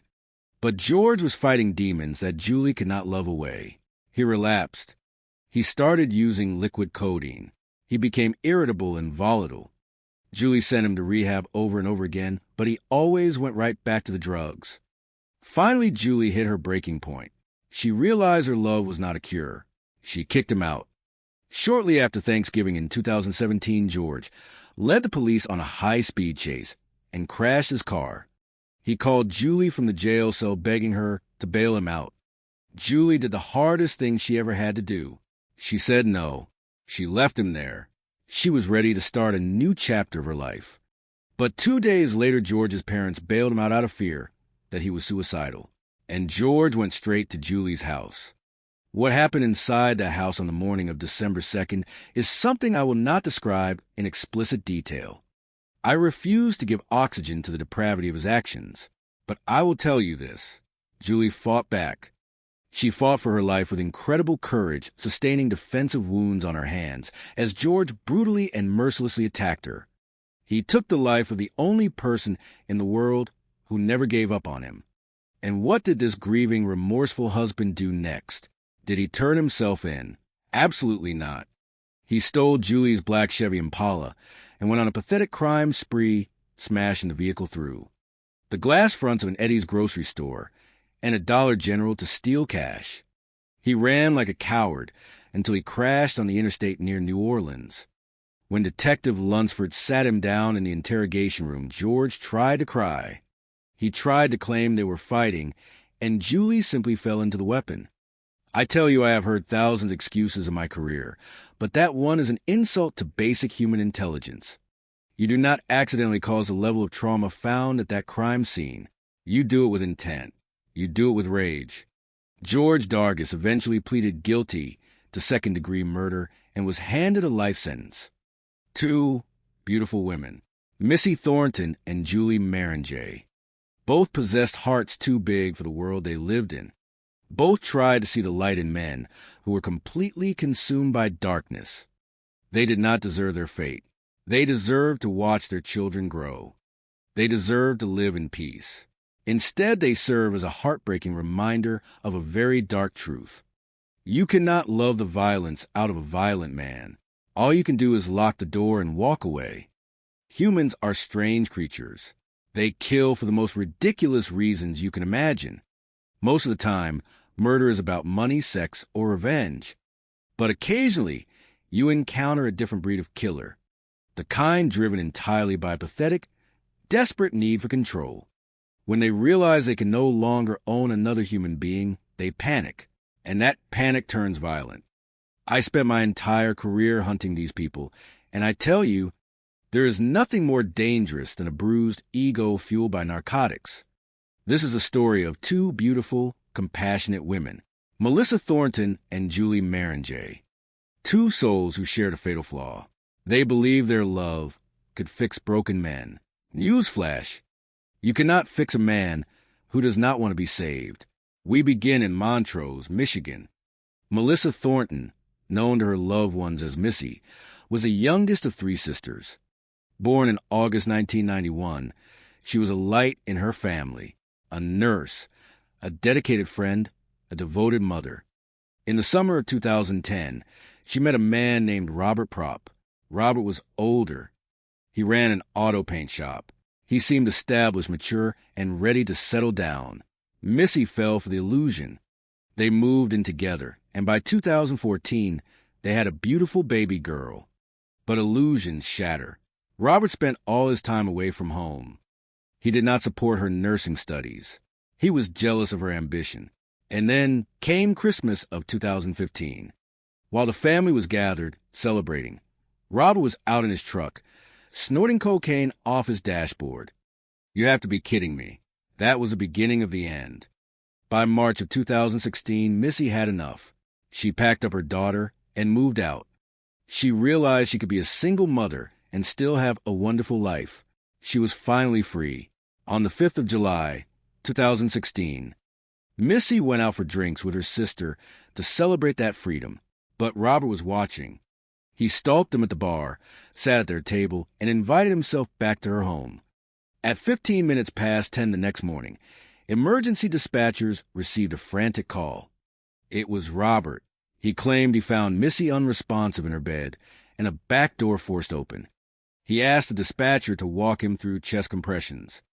I tell you, theatrical chest compressions on a cold body is a classic move for a guilty conscience. When Officer Jordan Engelhardt arrived, it was immediately clear that Missy had passed away hours earlier. Rigor mortis had set in. The bedroom was in disarray. A lamp was broken. Robert claimed he left her sleeping peacefully at 3 a.m. and returned later to check on her. He even pointed out the forced entry. He said the door was stuck, so he used a crowbar himself to open it. A burglar who leaves valuables untouched but takes a life? My. That is an insult to my intelligence. And then there was Robert himself. He was sporting a massive, fresh black eye. Before anyone even asked, he volunteered a story about getting into a fight with a stranger at the bar the night before. Detectives pulled the security footage from that bar. There was no fight. Robert simply bought drinks and left. He was a liar, and not a very good one. The autopsy confirmed the tragic truth. Missy died from neck compression. She was strangled. Robert was arrested and charged with murder. At his trial, cornered by the evidence, he changed his story. He claimed her passing was the result of a consensual bedroom game gone wrong. It takes a special kind of coward to blame a victim for their own murder. The jury saw right through it. They deliberated for 2 hours and found him guilty of first-degree murder. He received life in prison without the possibility of parole. He killed her because she built a future for herself. And he could not stand being left behind in the past. It is a story I have seen too many times. You would think people would learn, but human nature is a stubborn thing. Down in Mandeville, Louisiana, another tragedy was quietly brewing. Julie Maringer was a stunning, tall blonde who turned heads everywhere she went. We have video of her Sweet 16 party in 1996. She was glowing, dancing with her father, surrounded by friends. She carried that warmth into adulthood, working in hospice care, tending to those at the end of their lives with grace and dignity. She married a man who had survived a horrific car accident, supporting him through his physical and emotional trauma, helping him get clean from substance abuse. When they eventually parted ways, Julie reconnected with an old face, George Dargis Jr. He was the brother of her childhood best friend. George had spent years in prison on narcotics charges, but he claimed he had turned his life around. Julie, with her boundless heart, believed him. They married in October 2014. She embraced his children as her own. For a brief moment, she had the family she always dreamed of, but the darkness in George was merely sleeping. By 2016, he relapsed heavily into codeine use. Julie tried everything. She put him through rehabilitation multiple times, but he kept falling back. Finally, realizing she could not save him, she told him to move out. In November 2017, George was arrested after a high-speed police chase, his vehicle filled with narcotics. From his jail cell, he called Julie, begging her to post his bail. She refused. She told him she was done. She was ready to file for divorce and focus on her own happiness. 2 days later, George's parents bailed him out because he threatened to harm himself. That was a fatal mistake. At 30 minutes past 7 in the morning on December 2nd, 2017, authorities received a call from George's mother. She said George had just walked into her house covered in blood. confessing he had killed Julie. Deputies rushed the Julie home. It was a horrific scene. The house was torn apart, a testament to a ferocious struggle. Julie was found in the kitchen. She had fought back with everything she had, suffering severe blunt force trauma and fatal wounds. She defended her life valiantly against a man who simply could not accept rejection. After stealing her car, George went on a rampage, committing multiple commercial burglaries along United States Highway 190 before crashing his car near New Orleans. When detectives finally interrogated him, George cried. He tried to minimize his actions. He claimed they were arguing, and somehow they both just fell into the knife. I have heard thousands of lies in interrogation rooms, but that one is particularly pathetic. You do not accidentally destroy a home and inflict those kinds of defensive wounds. That requires pure, unadulterated rage. George ultimately pleaded guilty to second-degree murder and was sentenced to life in prison. Two men, both consumed by jealousy and drugs, both unwilling to let their partners walk away and find peace. They sit in cages now, which is exactly where they belong. But that is cold comfort to the families left behind. The Thornton family and the Marinjay family wake up every single day to the reality that their daughters, sisters, and friends are gone. The children they left behind will grow up looking at photographs instead of faces. These women were not victims of circumstance. They were victims of men who mistook love for ownership. And I tell you, there is no sentence long enough to balance those scales. Humans are peculiar creatures. They kill for the most ridiculous reasons you can possibly imagine, but more often than not, the motive is as old as time itself. Jealousy, control, and the fragile ego of a pathetic man. I tell you, when you look at the destruction left behind by a broken heart, it is enough to make you lose faith in humanity.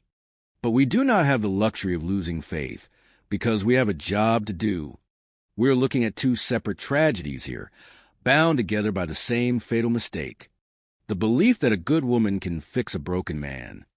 Let us start in Montrose, Michigan, in the year 2015. Melissa Thornton, known to those who loved her as Missy, was a 24-year-old mother, a healthcare worker, and a woman who radiated life.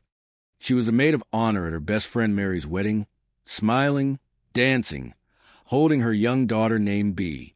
Missy was trying to build a future. But lingering in the background of those home videos was Robert Propp. Robert was older, an auto body shop owner, a man who projected stability but hid a dark, hollow center. Missy fell for the illusion. They moved in together and had a beautiful baby, but Robert was not interested in being a father. He was interested in cocaine. On Christmas Day, his own family caught him snorting lines off the dashboard of his truck. You have to be kidding me. A house full of children, and this guy is playing Scarface in the driveway. Missy finally had enough. By March of 2016, she packed her bags and left him. She wanted to breathe again. But a controlling man does not just let his possession walk away.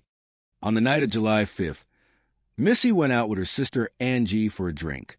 Robert stalked them to the bar. He sat down, playing the peaceful former boyfriend, and managed to follow them back to Angie's house. The next morning at 10:15, Saginaw police received a frantic phone call. It was Robert, claiming he found Missy unresponsive in her bed and was performing chest compressions. Officer Jordan Englehart arrived on the scene and immediately knew the situation was staged. Missy was cold and stiff.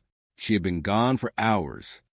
The room was torn apart, a broken lamp, obvious signs of a struggle. Robert threw himself on the floor, putting on a theatrical performance of grief, claiming he found a back door forced open and had to use a crowbar to get inside. My, if you were going to stage a break-in, at least try to be convincing. Criminals are inherently stupid. Robert had a fresh, glaring black eye. When questioned, he offered up an alibi before the police even asked, the ultimate hallmark of a guilty conscience.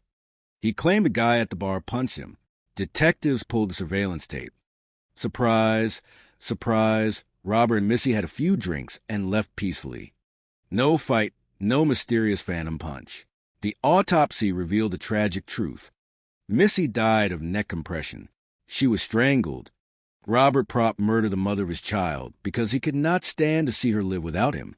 At his trial in 2018, Robert took the stand and claimed Missy asked to be strangled during intimacy. I have heard every lie in the book, but dragging a victim's name to the mud to save your own miserable skin is a special kind of cowardice. The jury saw right through him.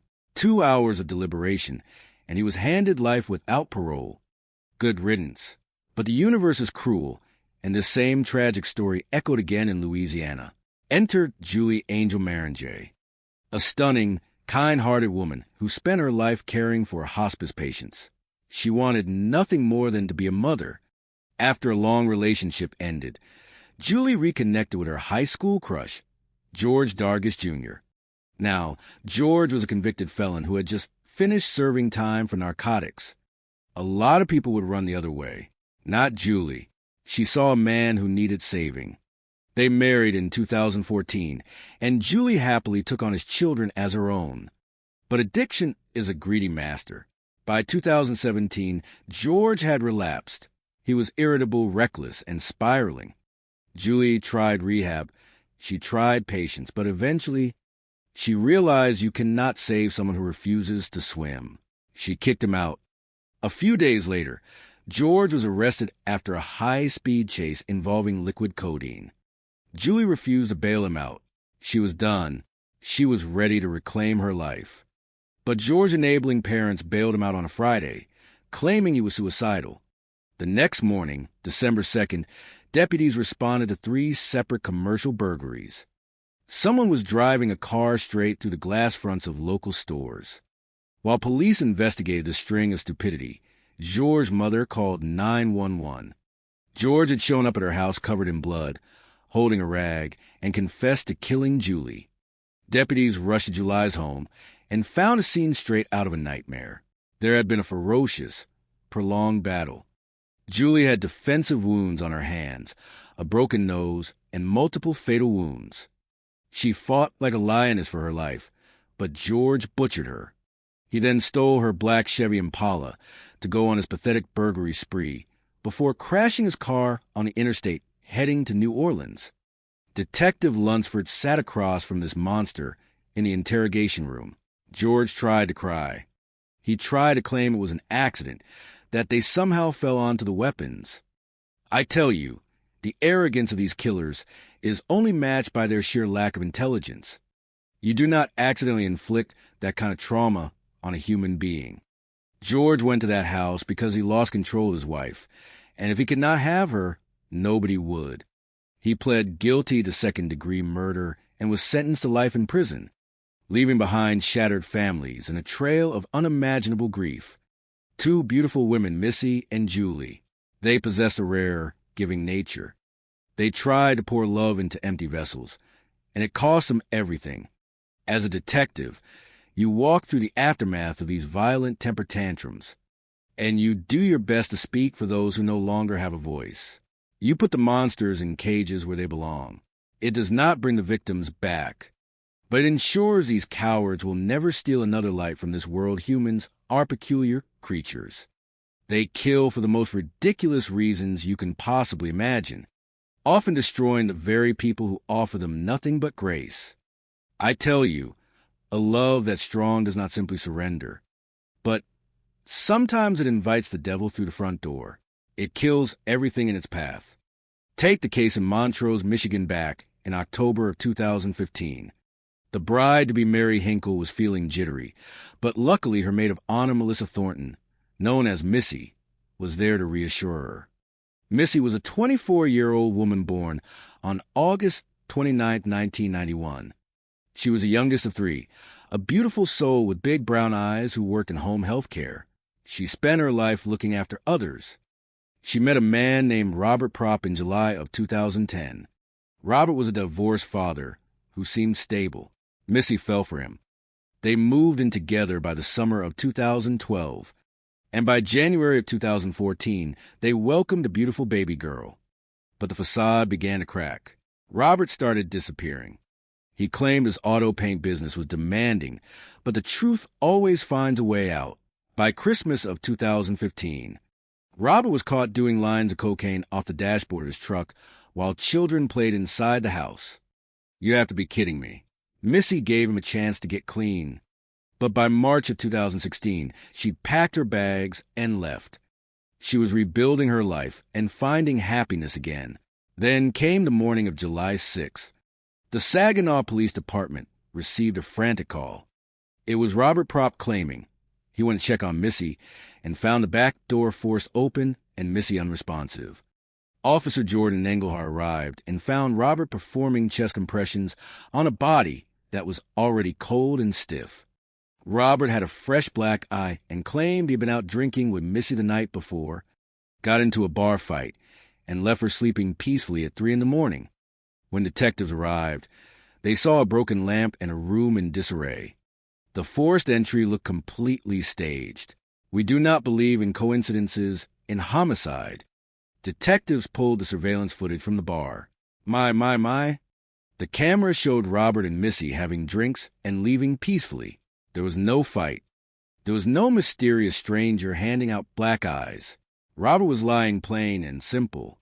The autopsy confirmed the tragic truth. Missy died of neck compression. He strangled her in her own bed, staged a break-in, and shed crocodile tears for the police. This coward could not handle that the woman he betrayed was moving on to a better life without him. He was arrested, and even on the stand during his trial in February of 2018, he tried to blame the victim with vile lies. The jury saw right through him. 2 hours of deliberation was all it took to send him to prison for the rest of his miserable life. But the tragedy of a good heart being exploited by a monster is a story as old as time. Consider the year 1996 in Mandeville, Louisiana. Julie Maringer was celebrating her Sweet 16. She was a stunning, compassionate young woman who eventually built a career working in a hospice, taking the pain of other people into her own heart. She spent years with a man named David, helping him overcome his own severe trauma and addiction after a fatal car crash took his first wife. Julie supported him 100%. When they parted ways in 2013, she reconnected with her childhood crush, George Dargis Jr. George had just finished serving time in prison for narcotics charges. Julie, ever the caretaker, believed he had changed. They married in October of 2014. But an addict in love with his poison will always betray the hand that feeds him. By 2016, George was using again. Julie put him through rehab time and time again, but he kept relapsing. Finally, in late 2017, after a high-speed police chase involving narcotics, Julie drew a line. She refused to bail him out and told him she was filing for divorce. She chose her own peace. But on the morning of December 2nd, a bizarre string of burglaries hit local grocery stores. A vehicle was smashing through glass storefronts. Soon after, the mother of George called the police. George had shown up covered in blood and confessed to his father that he took the life of Julie. When deputies entered the home of Julie, they found a horrific scene. There was evidence of a massive struggle. Julie had defensive wounds on her hands. She fought bravely for her life against this pathetic excuse for a man. George stole the black car belonging to Julie, went on a robbery spree, and finally crashed on the interstate near New Orleans. During the interrogation, Detective Lunsford tried to get answers. George sat there crying fake tears, refusing to explain his actions, murmuring that he did not want to talk about it. He brutally took the life of a woman who gave him nothing but second chances. In April of 2019, George pleaded guilty to second-degree murder and was sentenced to life in prison. 2 incredible women, Melissa and Julie, who spent their lives nurturing and loving those around them, had their futures stolen by weak, jealous men who could not control their own demons. In this job, you see the very worst of humanity, but you also see the blinding light of the victims they leave behind. We do not forget them. We find the truth, and we lock the monsters in the dark where they belong. Humans are strange creatures. They love a blindness that defies all logic, and they often invite the very monsters who would destroy them right through their front doors. I tell you, as a homicide detective, you see the darkest corners of the human soul, and you quickly learn that the most dangerous place for a woman is often the arms of the man who claims to love her. Today we are looking at two intertwined tragedies. Two beautiful souls named Melissa Thornton and Julie Dargis, whose only crime was believing they could fix broken men. Let us start with Melissa, known as Missy to her family. She was the baby of three sisters, a 24-year-old mother, full of life and radiant as the maid of honor at the wedding of her best friend Mary in October of 2015. She met a man named Robert Prop back in the summer of 2010. He seemed like a hard worker with his own auto shop, a stable family man raising his kids. But the truth is always uglier than facade. They move in together. They have a beautiful baby girl named B in 2014. But Robert is not a real father. He is a coward hiding behind a massive drug habit. By Christmas of 2015, while children open presents inside the house, Robert is caught outside snorting lines of cocaine off the dashboard of his truck. You have to be kidding me. Missy does what any strong mother would do. She packs her things and leaves him in March of 2016 to build a better and safer life for her daughter. Fast forward to July 5th of 2016. Missy is out having a few drinks with her older sister Angie, finally tasting freedom and smiling again.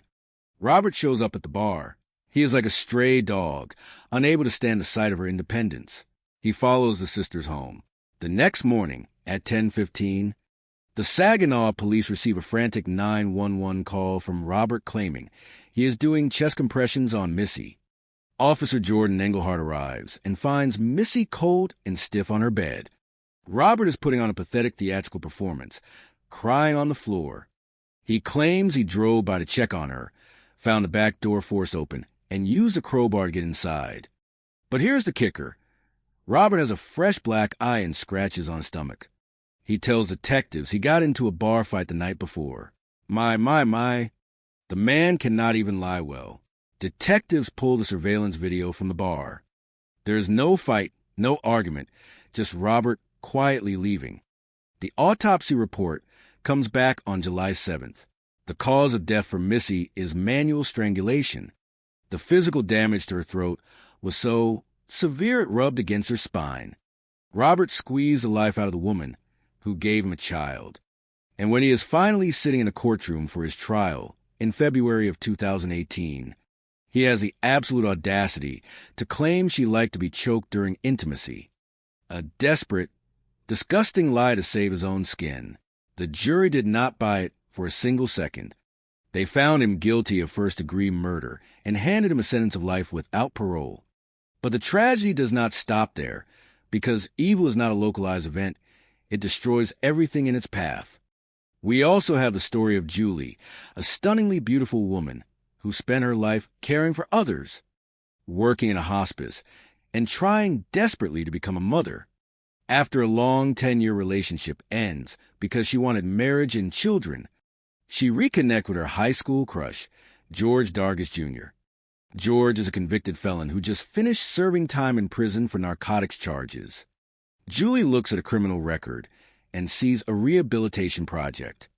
She marries him in October 2014, gladly adopting his children as her own. But a tiger does not change its stripes. George relapses into using codeine and other narcotics.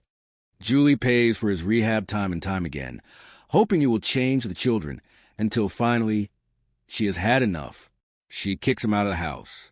In late November of 2017, George is arrested after a high-speed police chase where officers find liquid codeine in his vehicle. He calls Julie from the jail cell to post bail, and she finally says no. She files for divorce. She has finally put herself first and taken her life back. But the parents of George bond him out of jail on November 30th because they claim he is suicidal. 2 days later, on December 2nd, George steals the car belonging to Julie, commits a string of smash and grab burglaries at local stores, and then drives to her house. He breaks in and unleashes a ferocious, prolonged attack on the woman who tried to save his miserable life. The detectives find blunt force trauma, multiple stab wounds, a broken nose, and a cut throat. She fought back. She had defensive wounds on her hands. But she was overpowered by a rage fueled by drugs and a fragile ego. George flees the scene, leaving a trail of blood, and crashes on Interstate 10 heading to New Orleans. When Detective Lunsford sits down to interview him, George cries those familiar crocodile tears and claims Julie simply fell on the knife. Oh, she fell on the knife. It just happened to plunge into her multiple times. The sheer stupidity of these criminals is insulting to my intelligence. In April of 2019, George pleads guilty to second-degree murder and receives life in prison. 2 women, Missy and Julie, are dead because they dared to walk away from weak, controlling, pathetic men. They deserved long lives, laughter, and to watch their children grow up. Instead, they were given early graves, and their families are left serving a life sentence of grief and unanswered questions. I tell you, the devil walks among us every single day, and sometimes he wears the face of the man you loved. Human beings are strange creatures. I tell you, they will open their doors, their homes, and their hearts to the very monsters that will eventually destroy them, all for the sake of love and the desperate hope that they can fix a broken soul. We see it time and time again in this line of work. The fatal intersection of absolute innocence and pure, unadulterated selfishness. Today, we are looking at 2 separate tragedies. 2 beautiful women separated by geography, but united by a shared, fatal flaw. They cared too much for men who did not care at all. Let us start in October of 2015 in Montrose, Michigan. A wedding is taking place. The bride, Mary, is nervous, but she is anchored by her maid of honor and best friend of 10 years, Melissa Thornton, known to everyone as Missy. Missy is 24 years old, the baby of a tight-knit family, born on August 29, 1991. She is radiant, full of life, a mother to a beautiful baby girl. And she is standing beside her boyfriend of 5 years, Robert Propp. To the untrained eye looking at the wedding video, they look like the perfect blended family. But a homicide detective does not look at a video. A detective looks at the shadows behind the smiles. The truth is, their relationship is a crumbling facade. They met back in the summer of 2010 at a backyard birthday party. Robert was the older neighbor, a divorced father running an auto body shop. Missy saw stability in him. She saw a future. But over the years, the cracks began to show. Robert spent all his time at his shop, neglecting his family, feeling deeply threatened when Missy decided to better herself by enrolling in nursing school. He wanted to control her, to keep her small so he could feel big. And then came Christmas of 2015. While the family is exchanging gifts, Robert is out in his truck, snorting cocaine off the dashboard. You have to be kidding me. You are at a family gathering with children, and you are fueling a secret addiction in the driveway. Missy confronts him, but she stays, hoping he will change, hoping he will go to counseling. He promises the moon and delivers nothing. By March of 2016, she reaches her breaking point and moves out. Missy is finally free, happy, and looking toward a bright future. Fast forward to July 5th, 2016. Missy and her older sister Angie go out for a few drinks to celebrate her new independence. They end up at a bar, and like a bad penny, Robert shows up. He invites himself to their table, follows them home to Angie's house, and then convinces Missy to go out to another bar with him. That was the last mistake she would ever make. At 10:15 the next morning, the police department receives a frantic call. It is Robert claiming he is doing chest compressions on Missy. When Officer Jordan Engelhardt arrives at the house, he finds Missy cold and stiff on the bed. It is immediately apparent that she is deceased. Robert puts on a theatrical display, collapsing, crying, playing the part of the grieving lover. He tells the police a ridiculous story. He claims he left her sleeping at 3 a.m, went to work, could not reach her, and came back to find the back door forced open. He says he had to use a crowbar to get in. But detectives look at the scene, and the scene tells a different story.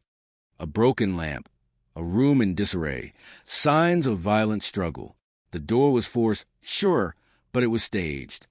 And then there is Robert himself, sporting a fresh, massive black eye and scratches all over his body. When questioned, Robert offers up an excuse before anyone even asks. He claims he got into a bar fight after someone insulted him. My. If you are going to lie to a homicide detective, at least try to make it convincing. Detectives pulled the surveillance footage from the bar. There was no fight. There was no argument. Robert and Missy had their drinks and left peacefully. He is lying, but without an autopsy, they cannot hold him. It is a terrible feeling, watching a killer walk out the door, knowing he just destroyed a family. On July 7th, the autopsy confirms what we already knew. Missy died of neck compression. She was strangled. Robert is arrested for murder. When he finally takes a stand in 2018, he changes his story entirely, claiming she died accidentally because she enjoyed being strangled during intimacy. It is a vile, desperate attempt to blame the victim, dragging her reputation through the mud to save his own miserable skin. The jury sees right through it. After 2 hours, they find him guilty of first-degree murder, and he gets life behind bars without parole. He killed her because she dared have a future that did not include his absolute control. He is a monster who left a little girl without a mother and a family shattered beyond repair. And yet, this exact nightmare echoes again down south in Louisiana. It is 1996 in Mandeville. A grand Sweet 16 party is underway for 20 young women, including Julie Angel Maringer. She is stunning, graceful, dancing with her father, Bobby, her whole life ahead of her. Julie grows up to be an angel on earth, working in hospice care.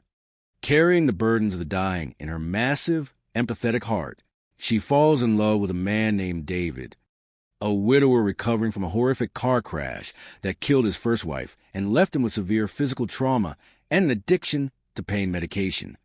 Julie does not run. She stays. She fights for him. She helps him get clean.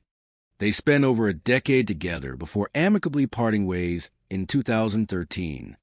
That is who Julie was, a healer, but healers often attract those who are fundamentally broken. That same summer, at a July 4th barbecue, Julie reconnects with her high school crush, George Dargis Jr. George has just finished a prison sentence for narcotics. Her family warns her, but Julie believes in second chances. She believes her love can fix him. They marry in October 2014, and for a fleeting moment, she has the family she always wanted, embracing his children as her own. But George is not a man who can be saved. By 2016, he is irritable, mean, and back on codeine.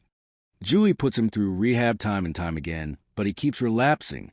Finally, realizing she cannot change him, she tells him to move out. In November 2017, George is caught in a high-speed police chase, crashing his car with liquid codeine inside. He calls Julie from jail, begging for bail. For the first time in her life, Julie says no. She is done. She tells her father she is ready to file for divorce and start living for herself. George is bonded out by his terrified parents, who fear he is suicidal. 2 days later, on the morning of December 2nd, 2017, absolute chaos erupts.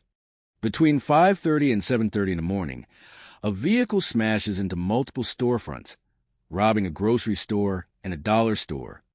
Then, the police receive a call from George's mother, Nikki. She tells them George came home covered in blood and confessed to killing Julie. When detectives arrive at Julie's home, they walk into a nightmare. The house is torn apart, blood everywhere. Julie fought for her life, suffering blunt force trauma and horrific stab wounds before having her throat cut. George butchered the only woman who truly tried to save him. He stole her car, went on a burglary rampage to get getaway money, and eventually crashed on the interstate near New Orleans. When Detective Lunsford interviews him, George sits there weeping, saying he does not want to talk about it. You just brutally murdered your wife, and you do not want to talk about it. Crocodile tears from a coward who realized he was losing control of his victim and decided that if he could not have her, nobody would. He pleads guilty to second-degree murder in 2019 and is sentenced to life in prison. 2 women, 2 healers, Two monsters who took their grace, fed on it, and then extinguished their light. You cannot fix someone who does not want to be fixed. When someone shows you the darkness inside of them, you have to walk away, lock the door, and never look back, because out there in the real world, the ending is almost never a fairy tale. Human beings are peculiar creatures. They murder for the most ridiculous reasons you could possibly imagine, usually driven by greed, jealousy, or some twisted need for absolute control. I tell you, in my years of looking at the dark side of the human soul, the cases that haunt me the most are the ones where the victim opened their heart to a monster wearing a human mask. We have two such tragedies here. Two women who believe they could fix broken men. My. You cannot fix a demon. You can only become its prey. Let us begin in October 2015. In the state of Michigan, Melissa Thornton, known as Missy to her loved ones, was 24 years old. She was a mother, a healthcare worker, a woman whose instinct was to nurture and care for those who could not care for themselves. She met a man named Robert Propback in 2010. He seemed like a stable father, a businessman with a bright future. They moved in together in 2012 and welcomed a beautiful baby girl into the world. But the illusion of a perfect family soon shattered. Robert was a coward, hiding a severe cocaine habit. Missy found him snorting drugs off the dashboard of his truck on Christmas Day of 2015. You have to be kidding me. What kind of so-called man does that with young children playing inside the house? Missy did what any sensible protective mother would do. She packed her bags and left him in March 2016. She reclaimed her freedom, her joy, and her future. But a man like Robert considers a woman his personal property. He could not stand the thought of her thriving without him. On a night in July, Missy went out with her sister for a well-deserved break. Robert followed them like a stray dog, lurking in the shadows, inserting himself into their evening. He ended up back at her house. The next morning at 10:15, the Saginaw Police Department received a frantic call from Robert. He claimed he wanted to check on Missy, found her back door forced open, and discovered her unresponsive in bed. He said he was doing cardiopulmonary resuscitation to save her. When the first officer arrived, Missy was cold and stiff. She had been dead for hours. Robert fell to the ground weeping. I have seen better acting in a high school play. He had a fresh black eye and claimed he got into a bar fight the night before. Detectives are not stupid. They checked the surveillance cameras at the local bar. There was no fight. There was no struggle with a stranger. Just Robert drinking and fuming. The autopsy confirmed the horrific truth. Missy died from neck compression. Robert strangled the life out of the mother of his child because he realized he could no longer control her. He staged a break-in to cover his tracks. At his trial in 2018, this absolute piece of garbage changed his story. He tried to claim she liked to be strangled during intimacy. He blamed the victim.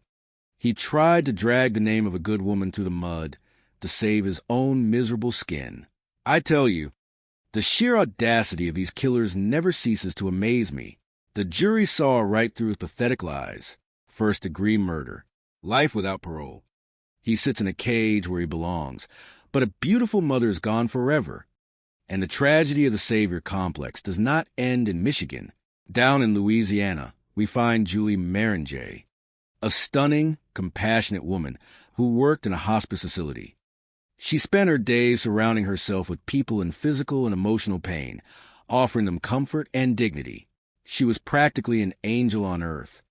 After a long relationship ended, she crossed paths with George Dargis Jr., a boy she had a crush on back in 1996. But George was not the boy she remembered from high school. He was a convicted felon, a man who had sat in a prison cell for years on narcotics charges. Julie looked at this wreck of a human being and saw a project. She thought her pure love could cure his severe addiction to codeine. They married in 2014. She embraced his children as her own, finally getting the family she had always dreamed of. But addiction is a greedy mistress, and a deeply flawed man does not change just because a good woman loves him.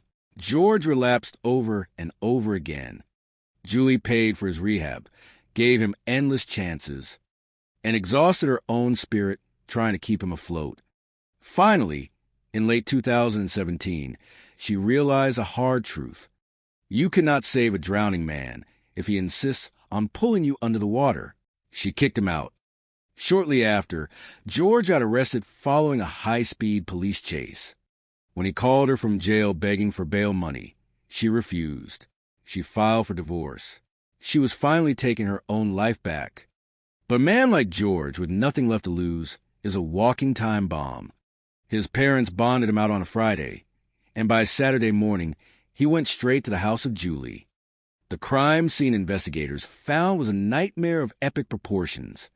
I will spare you the gruesome details, but she suffered blunt force trauma and multiple stab wounds. The defensive wounds on her hands told a heartbreaking story. She fought back with everything she had. She fought desperately for her life, but the monster she had tried to save ultimately consumed her. After butchering his wife, George stole her car and decided to smash it into a grocery store and a dollar store to rob them.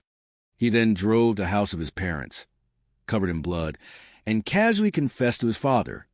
When the police finally caught him after he crashed on the interstate, he sat in the interview room crying, claiming they accidentally fell onto the knife together. My, criminals really think we are fools. You do not accidentally stab someone multiple times and beat them to death.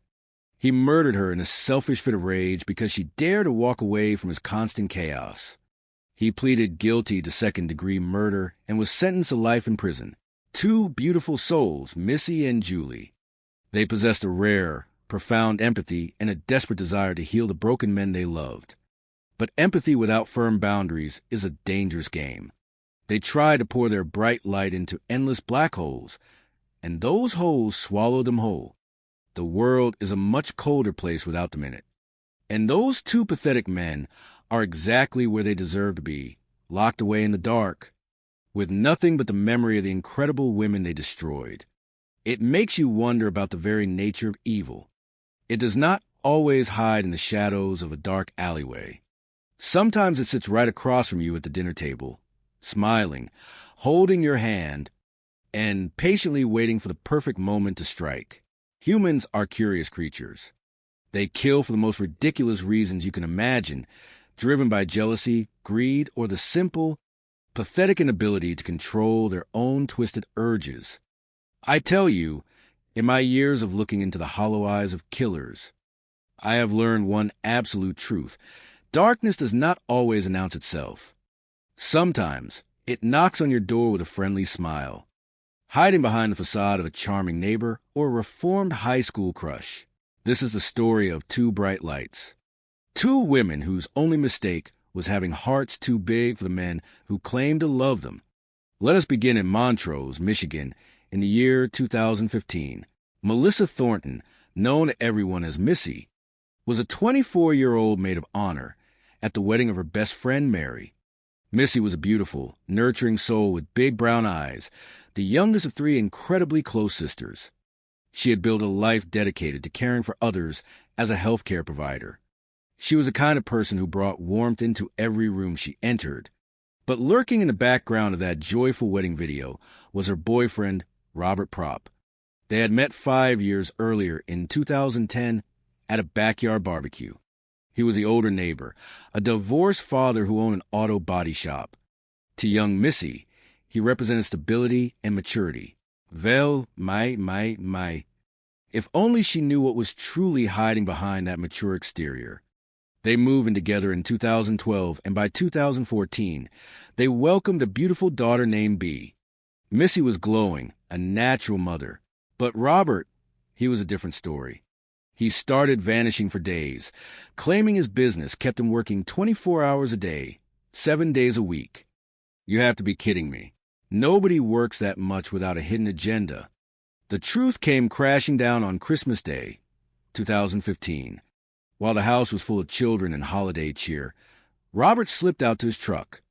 A family member caught him snorting cocaine right off the dashboard. A 30-something father doing lines of narcotics in the driveway on Christmas morning. It is pathetic. Missy finally saw the man for what he was. She tried to give him a chance to get clean, but a love that strong cannot survive a lie that deep. By March of 2016, she packed her things, took her daughter, and moved in with her sister Angie. She was finally free, reclaiming her joy and her future. But men like Robert Propp do not handle rejection well. They view women as property, and when they lose control, their bruised egos turn into a dangerous rage. On the evening of July 5th, 2016, Missy and Angie went out for some drinks to celebrate her newfound freedom. Robert stalked them to the bar, injecting himself into their night. He followed them home, waited until Angie went to sleep, and convinced Missy to go out to one last bar. That was a fatal mistake. At 10:15 the next morning, the Saginaw Police Department received a frantic 911 call. It was Robert. When Officer Jordan Engelhardt arrived at the home of Missy, he found Robert on top of her in bed, performing chest compressions. But the officer noted immediately that the body of Missy was cold and her arms were stiff. She was already gone. Robert put on a spectacular theatrical performance, falling to the floor and crying. He told a convoluted tale. He claimed he left her sleeping at 3 a.m, and when she did not answer her phone later, he came to check on her, finding the back door forced open. He even said he had to use a crowbar to get inside. I will tell you this. Murderers are often terrible scriptwriters. When investigators looked closely, the forced entry was clearly staged from the inside. And then there was the face of Robert. He was sporting a fresh, massive black eye and scratches on his body.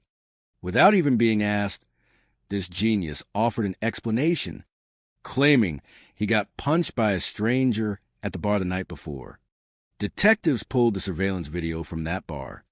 Unsurprisingly, Robert and Missy had a few drinks and left peacefully. No fight, no mysterious stranger, just a cold-blooded liar trying to cover his tracks. The autopsy confirmed what we already knew. Missy died of strangulation. She fought him, scratching him as he compressed her neck until her life slipped away.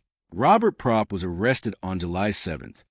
At his trial in 2018, he took the stand and changed his story, dragging the reputation of Missy through the mud by claiming she liked to be strangled during intimacy.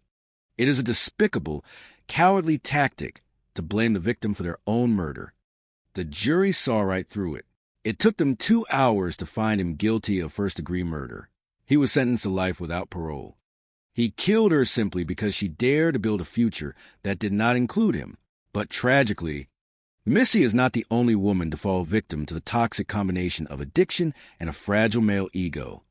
We turn our attention to Mandeville, Louisiana, and a woman named Julie Angel Marringer. Back in 1996, Julie was a stunning, blonde high school sophomore celebrating her sweet 16. She was close to her family, incredibly selfless, and eventually found her calling working in hospice care. She had a heart big enough to take on the pain of the world. In 2013, after a long relationship ended, Julie reconnected with her high school crush, George Dargis Jr. George was fresh out of prison after serving time since 2004 on narcotics charges. Julie, ever the empathetic soul, believed George had turned his life around. They were married in October 2014. She embraced his children as her own, giving her the family she always dreamed of. But the demons of addiction rarely stay buried forever. By 2016, George was relapsing, using codeine and other narcotics. Julie tried everything. She put him through rehab time and time again. But I tell you, you cannot rescue a drowning man who is determined to pull you under with him. In November 2017, George led police on a high-speed chase, crashing his car while high on liquid codeine. He called Julie from jail, begging her to post bail. She finally said no. She was done. She told him to stay in jail and prepare to file for divorce. But the enablers of George, his own parents, bonded him out just 2 days later. On the morning of December 2nd, 2017, madness descended upon Highway 190. In the span of a few hours, 3 businesses were burglarized by someone driving a car straight through their glass storefronts. At 7:30 that same morning, the mother of George called 911. George had come home covered in blood and confessed to his father that he had killed Julie. When detectives entered the home of Julie, they walked into a horrific scene of senseless violence. Julie had suffered a prolonged attack. She had defensive wounds all over her hands. She fought bravely for her life against the man she had tried so hard to save. George had taken her car, committed a string of wild burglaries to fund his escape, and eventually crashed on Interstate 10 heading toward New Orleans. When Detective Lunsford interrogated him, George offered nothing but empty, pathetic tears. He claimed they fell into the knife. "You have to be kidding me. You do not accidentally cause fatal trauma to your wife in a domestic dispute. He killed her because he had lost control of her, lost control of his own life, and decided that if he was going down, he was taking her with him." In April 2019, George pleaded guilty to second-degree murder and was sentenced to life in prison. Two incredible women, full of life, compassion, and endless potential, wiped from this earth by weak, selfish, drug-addicted cowards who could not stand to see them thrive independently. It leaves a void in the hearts of their families that can never be filled. As a detective, you walk through the broken glass. You lock these monsters in cages. But you never stop mourning the bright lights they extinguished. It is a grim reminder to pay attention to the red flags, to trust your instincts, and to know when to walk away before the door is locked from the inside. Human beings are endlessly fascinating and terribly flawed creatures. They will throw away their entire existence and extinguish a brilliant, beautiful life for the most pathetic, unimaginably stupid reasons. In my years of looking into the hollow eyes of killers, I have learned that the most dangerous weapon on earth is a man who realizes he has lost control. We see this tragic reality unfold not just once, but twice in the stories of two radiant women who made the fatal mistake of loving broken men. Let us begin in Montrose, Michigan, in the month of October 2015. Melissa Thornton, known to everyone who loved her, as Missy, was standing beside her best friend Mary as her maid of honor. Missy was 24 years old, a young mother of healthcare, provider, a woman with big brown eyes and a heart full of boundless compassion. She was a baby of her family, fiercely loved by her parents and two older sisters, Angela and Stephanie. She spent her days caring for others, finding pure joy in raising her young daughter and looking forward to a bright future. But looming in the background of that joyous wedding video was her boyfriend, Robert Propp. They had met 5 years earlier at a family backyard barbecue. He was an older man, a father, who seemed to have his life together with a custom auto paint business. Missy, young and trusting, saw stability and a future.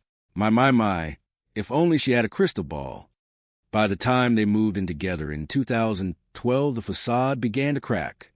Robert started disappearing to his shop for days at a time. The birth of their beautiful daughter in 2014 should have brought them closer, but Robert resented Missy going to nursing school. He resented her independence. The absolute breaking point arrived on Christmas Day, 2015. While the house was full of children and holiday joy, Robert was outside in his truck, snorting cocaine off his dashboard. You have to be kidding me. A grown man, a father, throwing his life up his nose on a family holiday. Missy finally saw the truth. She gave him chances to seek counseling, but an addict only loves one thing, and it is not his family. By March of 2016, Missy packed up her daughter and moved in with her sister. She chose her future over his failures. She was finally happy breathing free air. Fast forward to July 5th, 2016. Missy and her sister Angela went out for a well-deserved night of freedom. They were laughing, feeling light, until Robert showed up at the bar. He wedged himself into their evening and followed them home. Angela went to sleep, and Missy foolishly agreed to go back out with Robert to keep the peace. The next morning at 10:15 to Saginaw, police received a frantic phone call. It was Robert claiming he was doing chest compressions on Missy. When the first officer arrived, he found Robert on top of Missy on her bed, crying hysterically. But Missy was already cold and stiff. Robert claimed he had left her sleeping at 3 a.m, and when he came back to check on her, he found the back door forced open. He pointed out the damage and a broken lamp. A stage crime scene is an insult to my intelligence. It is a desperate theatrical production by a man who thinks he is smarter than the police. He never is. Investigators brought Robert in for questioning. I tell you, guilty people cannot stand silence. They talk to fill the void. Without even being asked, Robert offered an explanation for a fresh dark black eye on his face. He claimed he got punched by a stranger outside the bar after making a smart comment. We pulled the surveillance footage from that bar. The cameras covered every inch inside and out. We watched them drink, and we watched them leave. There was no fight, and there was no stranger. There was only a liar sitting in our interrogation room. We had to let him walk out those doors while we waited for the medical examiner, and there is nothing more frustrating than watching a killer walk free. But science does not lie. The autopsy revealed Missy died from fatal neck compression. She was strangled. Robert was arrested, and at his trial in 2018, this coward changed his story again, dragging Missy and her good name through the mud by claiming it was an accident during an intimate moment. The jury saw right through his pathetic charade. They convicted him of first-degree murder, and he was sentenced to spend the rest of his natural life in a cage exactly where he belongs. He took her life simply because she dared to build a world that did not revolve around his miserable existence. And sadly, this exact brand of cowardly possessiveness echoes loudly in the story of another beautiful soul named Julie Marengay. Julie was a woman whose kindness radiated from her very core. Since she was a teenager in Mandeville, Louisiana, celebrating her Sweet 16 in 1996, she was known for her grace. She grew up to work in hospice care, dedicating her days to comforting those at the end of their lives. She possessed a capacity for empathy that is rare in this world. After a long relationship with a man whom she helped get sober, Julie found herself single again and reconnected with her childhood crush, George Dargis Jr. George was the brother of Julie and her lifelong best friend, Kristen. He was also a convicted felon who had recently finished serving time for narcotics charges. Julie, with her boundless forgiving heart, believed George had changed. She believed in second chances. They married in October 2014, and Julie joyfully embraces children as her own, fulfilling her lifelong dream of being a mother. But a tiger does not change his stripes, and an addict rarely changes his habits without hitting rock bottom. George started using codeine again. He became irritable, erratic, and impossible to live with. Julie put him through rehabilitation multiple times, but he kept relapsing. Finally, realizing she could not save a drowning man who refused to swim, she kicked him out and told him to live with his parents. She kept the children, trying to maintain a stable home. The final straw came in late November 2017, when George was arrested after a high. Speed police chased his car loaded with liquid codeine. He called Julie from jail begging for bail. She said no. She drew a line in the sand and decided to file for divorce. She was ready to reclaim her life. George was bailed out by his enabling parents, and what followed was a nightmare born of pure selfish rage. Early on the morning of December 2nd, 2017, police responded to a bizarre string of commercial burglaries where a vehicle had smashed through the glass storefronts of a grocery store and a dollar store on Highway 190. Shortly after, George and his mother called the police in a panic. George had come home covered in blood, confessed to his father that he had killed Julie and fled in her car. When deputies entered Julie and her home, they found a scene of unimaginable tragedy.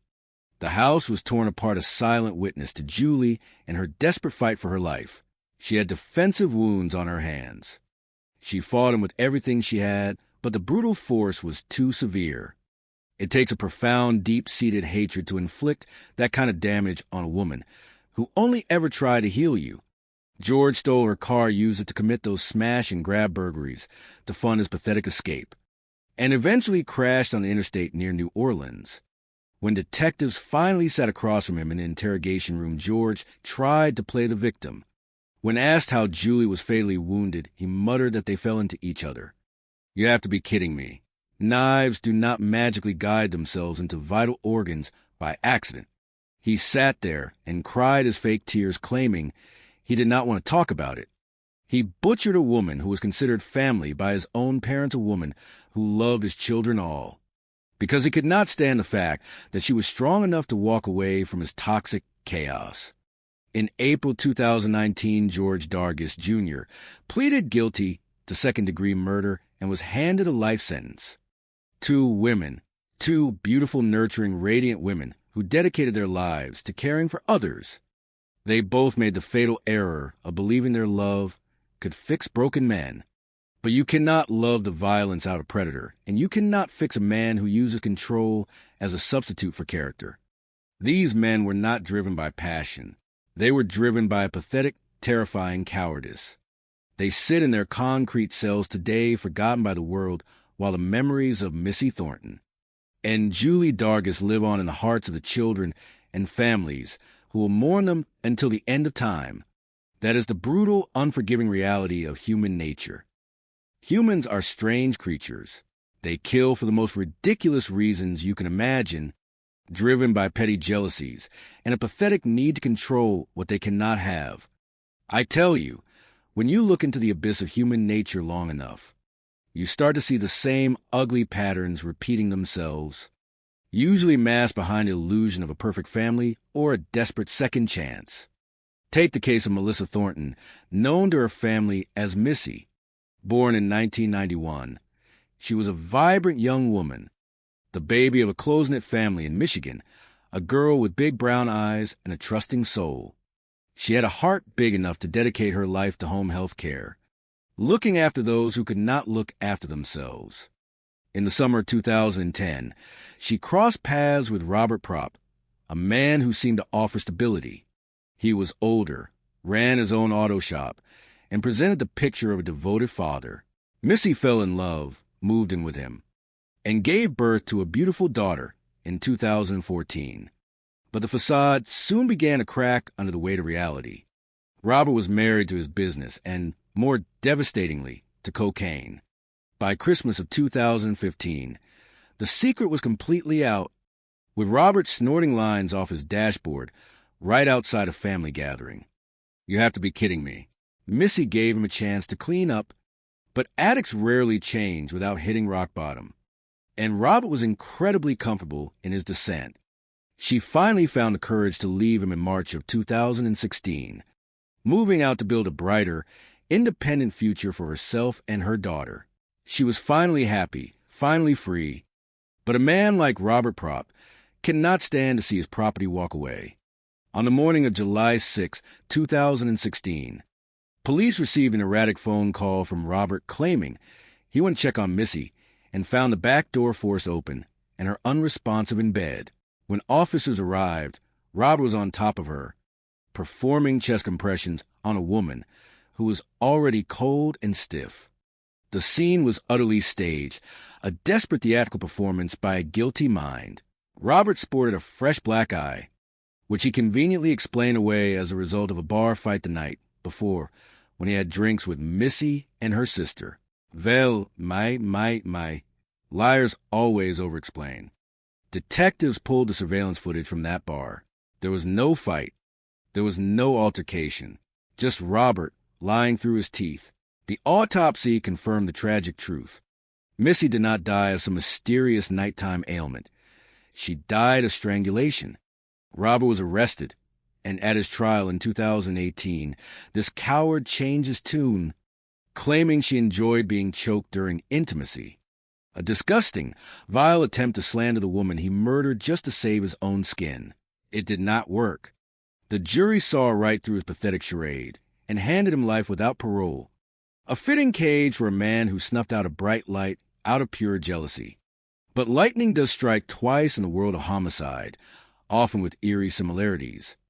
As we see in the tragic story of Julie Maringer down in Louisiana.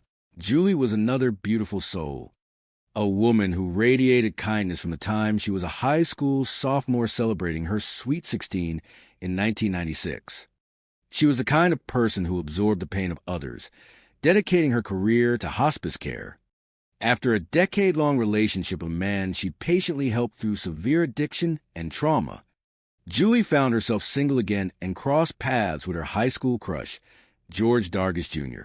George was a fresh parolee, a man with a heavy criminal past who claimed prison had finally changed him.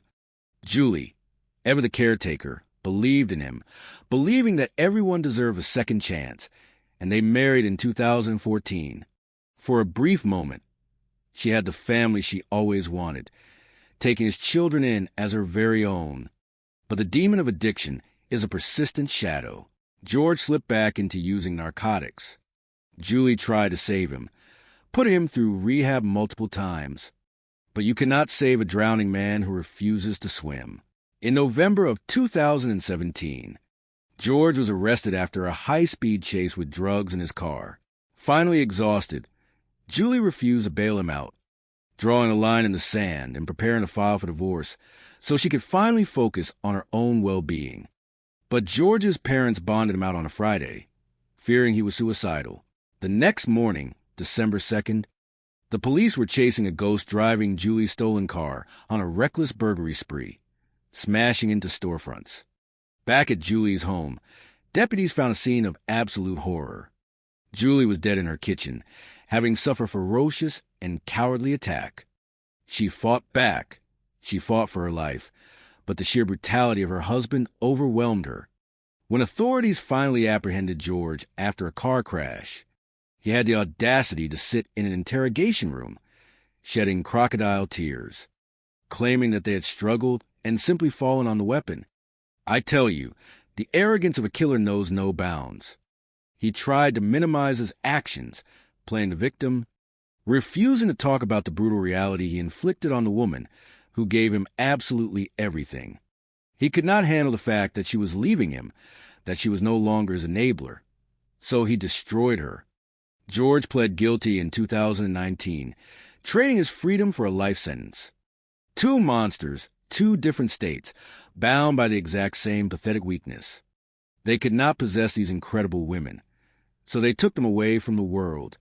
We locked them in cages where they belong, but it never fills the void left behind for the families, for the children, for the sisters and parents who have to wake up every single day and remember that the monsters are real.